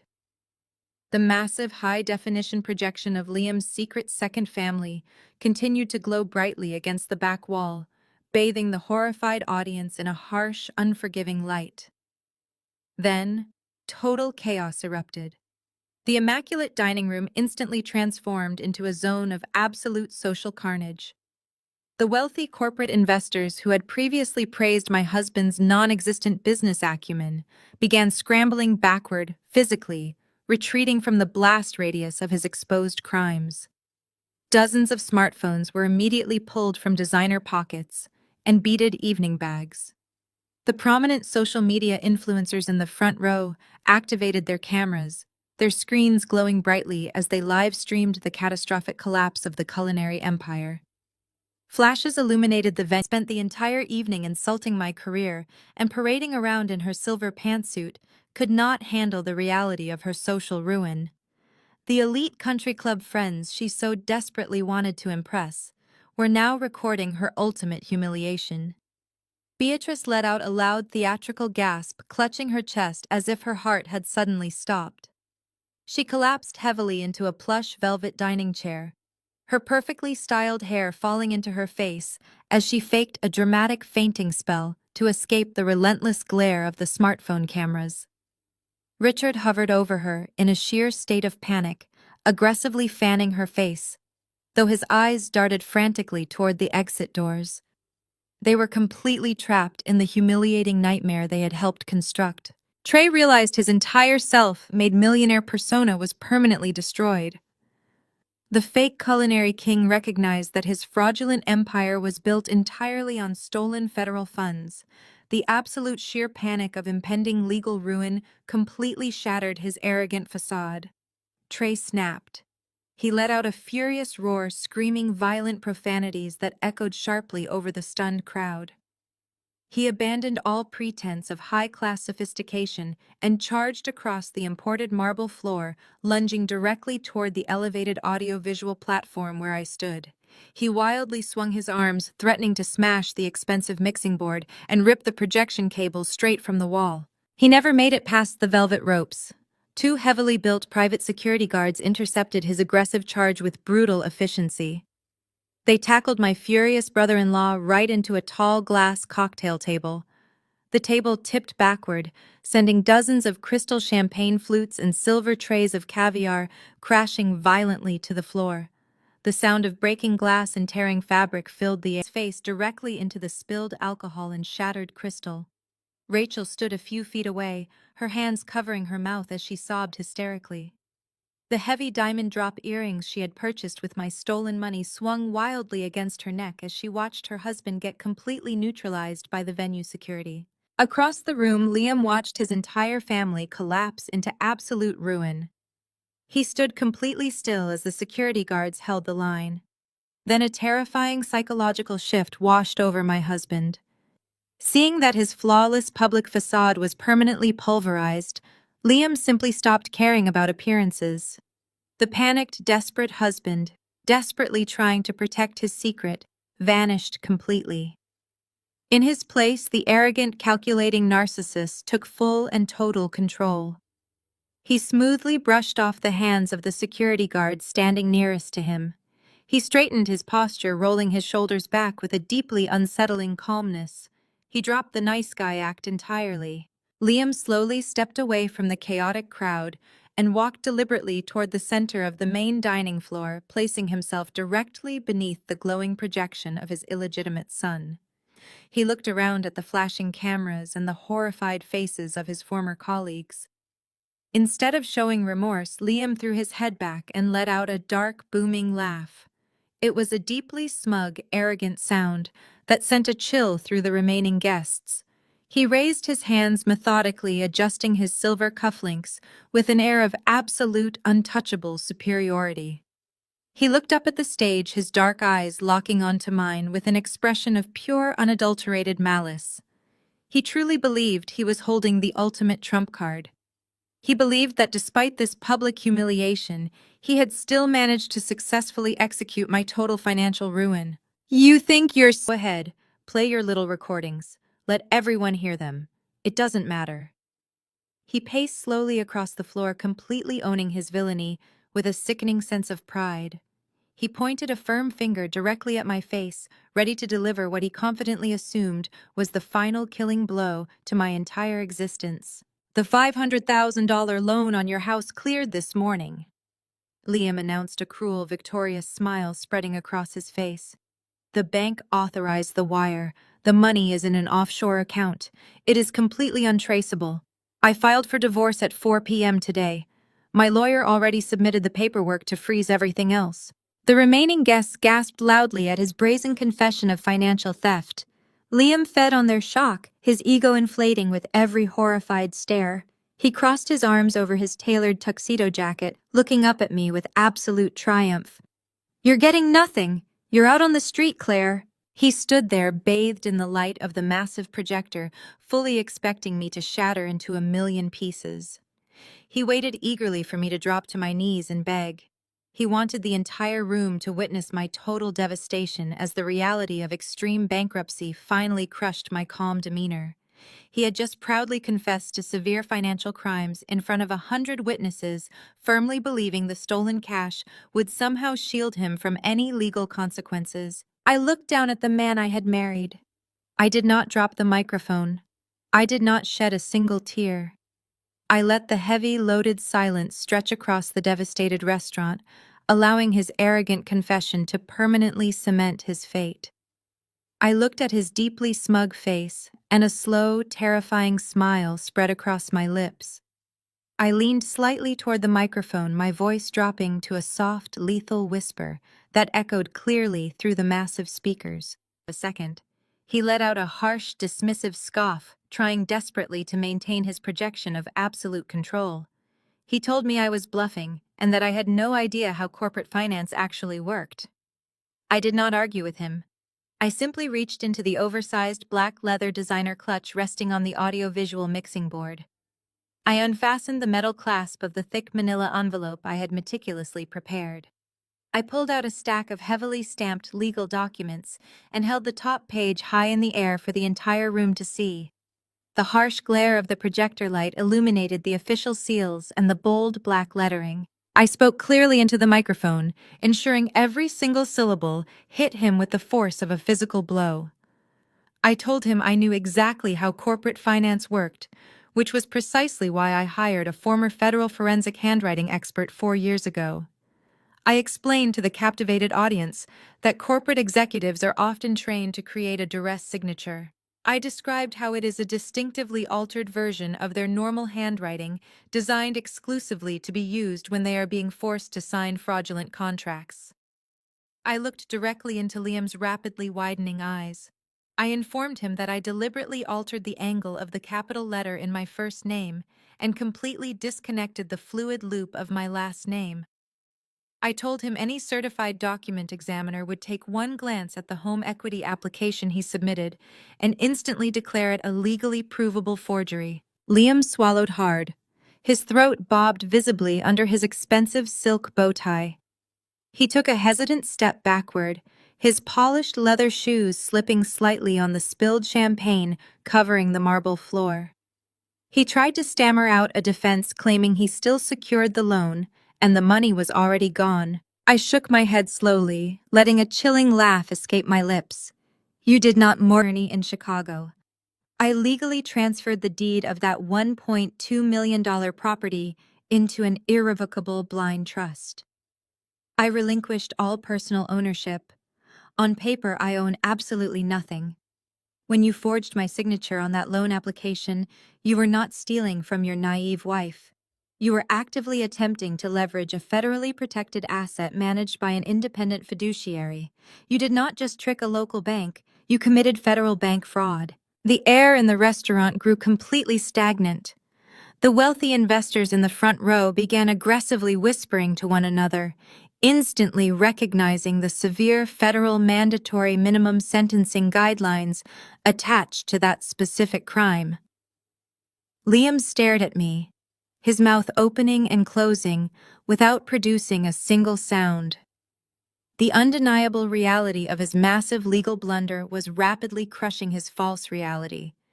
He had willingly handed the federal government everything they needed to lock him in a cage for a decade. Trey let out a loud, frantic gasp from his position on the floor.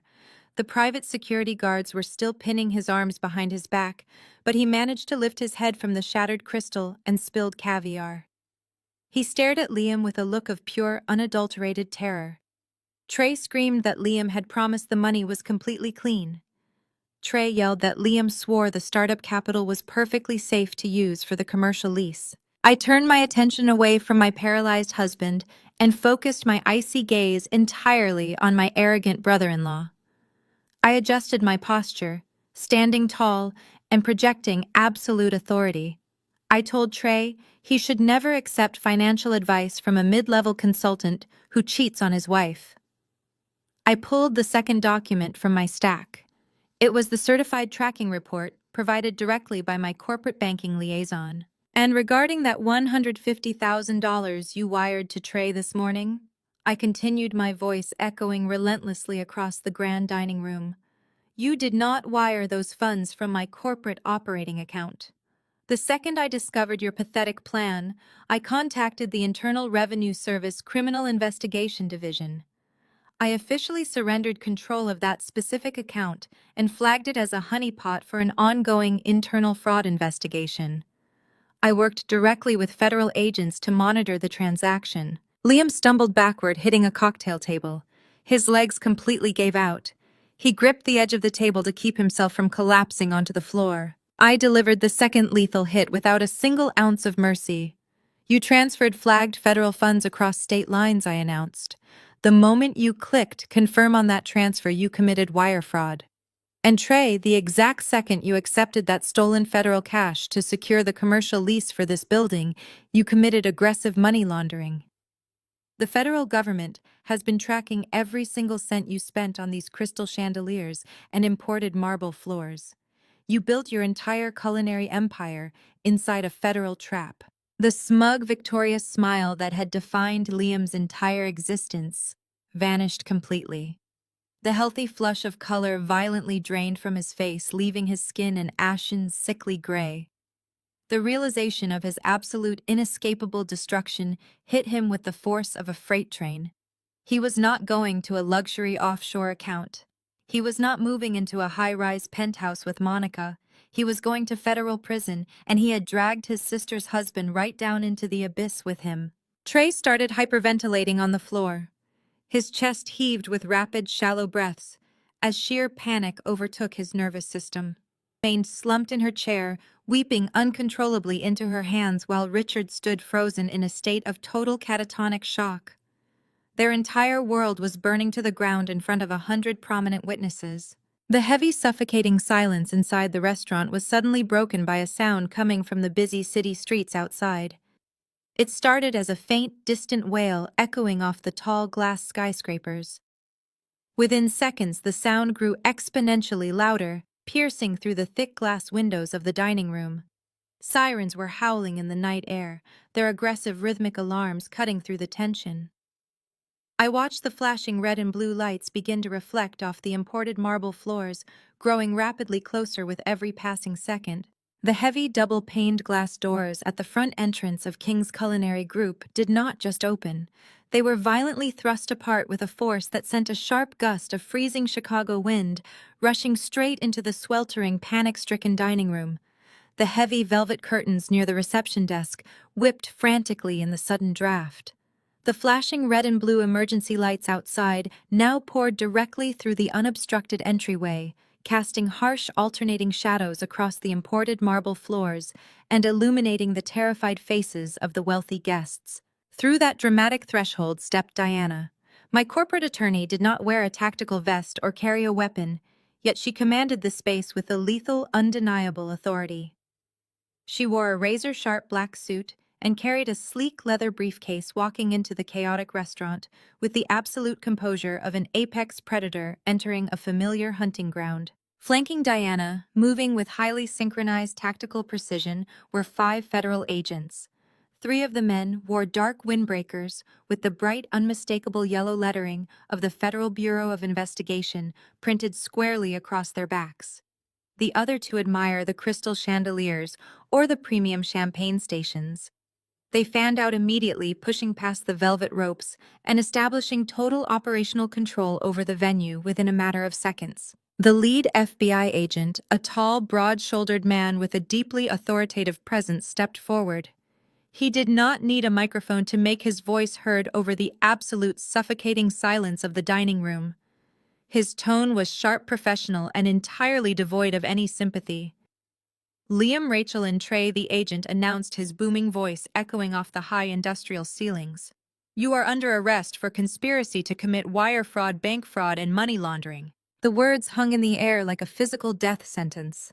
The swift, metallic rasp of heavy steel handcuffs being pulled from tactical belts echoed sharply across the room. The sound broke whatever fragile, desperate illusion my husband and his family were still clinging to. The reality of federal prison had officially arrived at their lavish grand opening. The security guards who had previously pinned Trey to the floor quickly stepped away, backing into the crowd with their hands raised to signal complete compliance with the federal authorities. The moment the physical restraint was lifted, Trey did not try to run. He did not try to fight or argue his innocence. The fake culinary king completely shattered. He collapsed onto his knees, his torn custom velvet dinner jacket soaking up the spilled champagne and crushed caviar. He began sobbing hysterically, wrapping his arms around his own chest and rocking back and forth on the ruined marble floor. The arrogant bravado he had projected all evening was entirely gone, replaced by the pathetic, weeping reality of a man who knew his entire life was over. 2 federal agents marched directly toward the stage where Rachel was standing. As they aggressively grabbed her arms to pull them behind her back, her mind completely. She refused to look at me or her husband. Instead, she twisted her head and began screaming frantically at her parents. She shrieked at Richard and Beatrice to do something, demanding they call a lawyer, begging them to use their money to stop the arrest. She wailed that she could not go to jail, and that she was not supposed to be humiliated like this in front of high society. The IRS agents moved straight for Liam. My husband did not fight. He did not scream or cry like his sister and brother-in-law. He stood perfectly rigid, completely paralyzed by the sheer magnitude of his defeat. He stared blankly ahead as the federal agents aggressively pulled his arms behind his tailored tuxedo jacket and snapped the cold steel handcuffs tightly around his wrists. The sharp click of the locking mechanism finalized his destruction. He was no longer a wealthy financial consultant. He was a federal inmate. Beatrice and Richard watched their two golden children being shackled in front of Chicago's elite society. The country club friends they had desperately tried to impress were actively recording the entire arrest on their smartphones.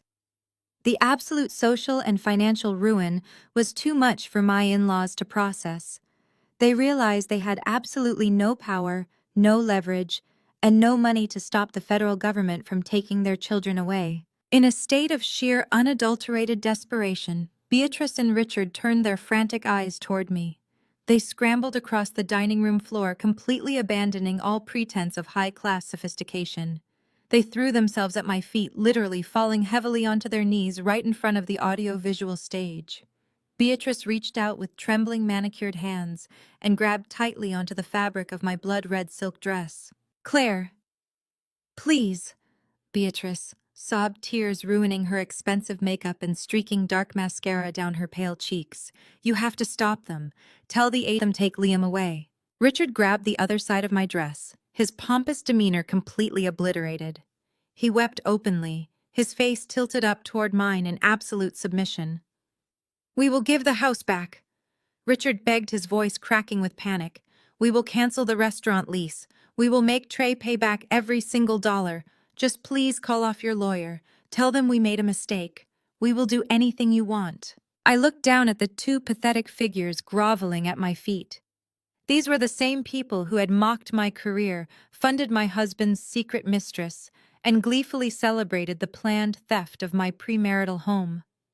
They had gladly watched me work 80-hour weeks to finance their luxurious delusions, fully intending to leave me bankrupt and homeless. I did not feel a single ounce of pity. My heart was a steady rhythmic drum of absolute cold justice. I reached down and firmly grasped the expensive red silk fabric of my designer dress. With a sharp, powerful, and deliberate motion, I violently yanked the material straight out of their desperate, clinging hands. Beatrice stumbled forward, her palms slapping flat against the cold marble floor. I reached into my oversized black leather clutch one final time. I pulled out a thick, heavy manila folder that Diana had meticulously prepared for me earlier that afternoon. I held it over their heads for a brief second, letting them see the official legal seals stamped across the front cover. I opened my hand and let the heavy folder drop. It hit the floor right between Beatrice's trembling hands with a loud, definitive smack. "Here are the divorce papers and your restraining orders. Find another table. This one isn't for parasites." 6 months passed since that spectacular collapse at the restaurant. The media fallout was instantaneous and absolutely merciless. By the following morning, every major news provided endless entertainment for the city.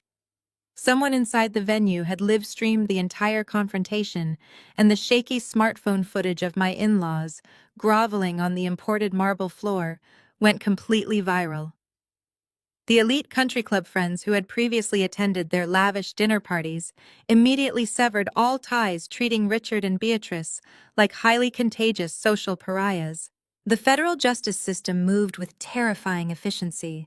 Diana ensured that the prosecutors had a watertight case, handing them every digital footprint, intercepted document, and recorded confession.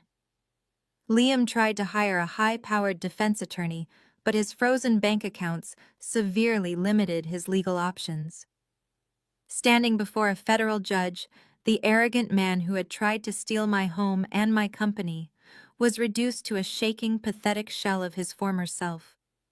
He cried openly during his sentencing hearing, begging for leniency and blaming the stress of his corporate job for his temporary lapse in judgment. The federal judge was completely unimpressed by his theatrical tears. Liam was sentenced to 7 years in a federal penitentiary without the possibility of parole.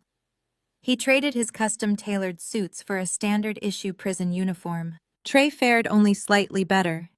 The self-proclaimed king of the Chicago culinary scene wept uncontrollably as the judge handed down his sentence. Because he knowingly accepted stolen federal funds to secure his commercial restaurant lease, he was convicted of complicity in money laundering. He received 3 years in federal lockup. His grand vision of a fine dining fusion empire ended before he could serve a single plate of food. The luxurious venue was seized by the government, the velvet ropes and crystal chandeliers auctioned off to pay restitution. Rachel managed to avoid a prison sentence, her own husband and brother under the bus to save herself. The federal prosecutors let her walk, but the Internal Revenue Service was not nearly as forgiving. They slapped her with a massive, insurmountable tax lien for the stolen money that had financed her luxury shopping sprees. The government seized her bank accounts, her vehicles, and every piece of designer jewelry she possessed. The woman who had proudly stood on stage wearing stolen diamonds to insult my generosity now faced a crushing reality. Without her husband's fake wealth or her parents' financial support, Rachel was forced to enter the manual labor force. She currently works as a night shift cleaner at a budget motel on the outskirts of the city, scrubbing dirty floors and changing cheap bed linens just to survive. The ultimate ruin, however, fell squarely upon Richard and Beatrice. They refused to accept the reality of their golden children's guilt. In a desperate, delusional attempt to keep Liam and Trey out of federal prison, my former in-laws completely drained their own life savings. They hired a team of expensive defense attorneys, liquidating their retirement portfolios and taking out massive personal loans they could never possibly repay. When the guilty verdicts were handed down, Richard and Beatrice were left with absolutely nothing. They were forced to declare total bankruptcy. The bank foreclosed on their pristine suburban home, evicting them with only the possessions they could fit into a few cardboard boxes. The arrogant matriarch and patriarch, who had looked down on my data analytics firm as a cute little hobby, now lived together in a tiny, dilapidated studio apartment. They rely entirely on government assistance to purchase their weekly groceries. As for Monica, her luxurious dreams evaporated the exact moment the federal agents placed Liam in handcuffs. She had spent months bragging to anyone who would listen about the spectacular downtown penthouse her wealthy boyfriend was purchasing for her. Her loyalty vanished instantly. She did not attend a single one of his court hearings. She did not write him letters or offer any emotional support. The very next day, Monica packed up her 3-year-old son, abandoned her apartment, and moved completely out of state. She disappeared into the wind, searching for a new target to fund her expensive lifestyle. Liam lost his freedom, his marriage, his wealth, and his secret second family all in one single devastating sweep. I followed the legal proceedings closely through Diana, maintaining my distance from the actual courtroom drama. I spent those 6 months pouring my energy back into my company, watching my profit margins expand rapidly now that the parasitic drain on my accounts was permanently severed. I felt an incredible, profound sense of peace. On a quiet Tuesday afternoon, my executive assistant walked into my office and placed the day's mail on my glass desk.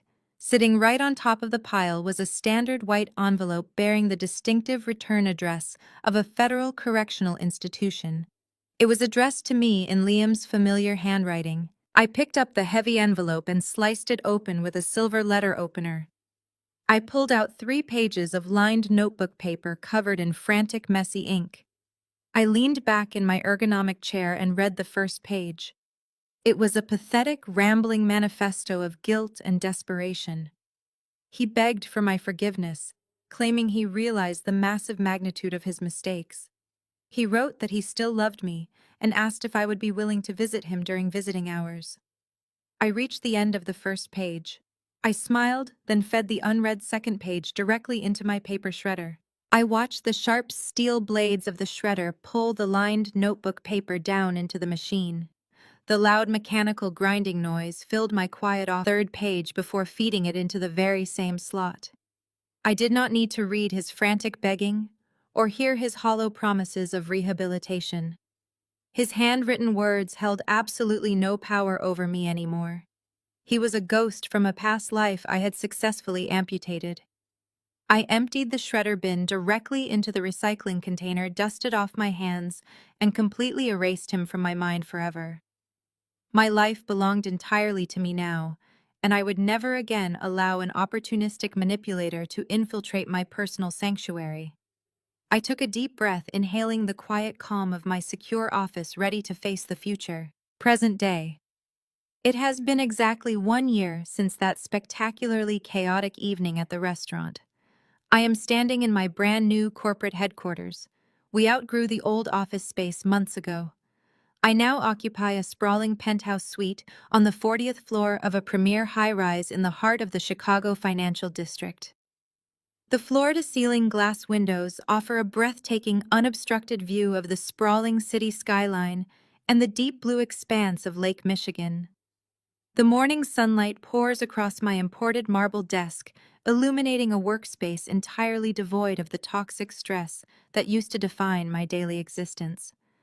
I take a slow sip of my dark roast coffee, looking down at the bustling streets below with a profound sense of absolute peace. The air up here is clean, sharp, and totally untainted by the parasitic leeches I left behind in the dirt. Leaving that old brownstone behind the very place where he arrogantly forged my signature was the final step in my complete liberation. I sold that massive house entirely in cash to a wealthy foreign investor just days after the trial concluded, using every single dollar of that liquid equity to a analytics firm experienced an unprecedented explosion of growth. In just 12 months, my company has completely tripled in overall market value. We secured massive multi-year contracts with three major international logistics corporations completely dominating the regional software market. We expanded our workforce, hired top-tier executive talent away from our biggest competitors, and aggressively acquired two smaller competing startup firms. The so-called little data hobby my arrogant former mother-in-law loved to mock is now actively shaping global market trends and setting industry standards across the entire country. I am no longer just a successful founder navigating the challenging corporate ladder. I am a highly respected industry titan. My financial portfolios, still heavily protected within the impenetrable walls of my irrevocable blind trust, reflect a level of generational wealth that Liam and his greedy family could never even begin to comprehend. They foolishly traded their freedom for a cheap temporary illusion, while I quietly and methodically secured a massive permanent empire that nobody can ever take away from me. I turn away from the stunning skyline view and sit down in my ergonomic leather executive chair. Resting in the center of my desk is a thick stack of newly drafted legal documents prepared by Diana. I am not reviewing defensive strategies or asset protection plans today. I am finalizing the charter for a brand new nonprofit organization I personally founded and fully endowed. It is an aggressive, comprehensive financial literacy and legal defense scholarship program specifically dedicated to helping women escape financial abuse. The fund provides victims with ruthless forensic accountants, elite corporate attorneys, and the emergency capital required independent housing and legally prosecute the spouses who tried to leave them destitute. I am using the exact same strategic tactics that saved my life to arm other women with the legal heavy artillery they need to completely obliterate their abusers. Every time I sign an approval grant for a new applicant, I feel a deep, resonating sense of genuine happiness. Turning my darkest betrayal into a weapon for justice has healed me completely. I cap my heavy silver pen and look out the massive window one last time, watching the tiny cars move through the distant city streets below. Society pushes a very specific, highly damaging narrative about loyalty, family, and blind forgiveness. They told me blood is thicker than water. They tried to convince me that familial obligation requires you to quietly endure disrespect, blatant financial theft, and constant emotional manipulation just to keep the peace at the holiday dinner table. They expect successful women to shrink themselves to protect the fragile egos of insecure men. But I learned the hard way that sometimes blood is just a leech trying to drain you dry. When you finally identify a parasite actively destroying your financial and emotional foundation, you do not try to negotiate with it. You do not sit down and try to offer it a second chance to feed off your hard work. You surgically remove it, you sanitize the wound, and you move forward into the future with absolute, unyielding strength. The greatest revenge is not explosive anger or public screaming matches.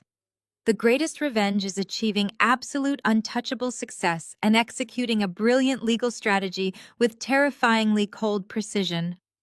Have you ever had to use the law to permanently protect yourself from the greedy people who were supposed to love you? Share your personal stories in the comments below.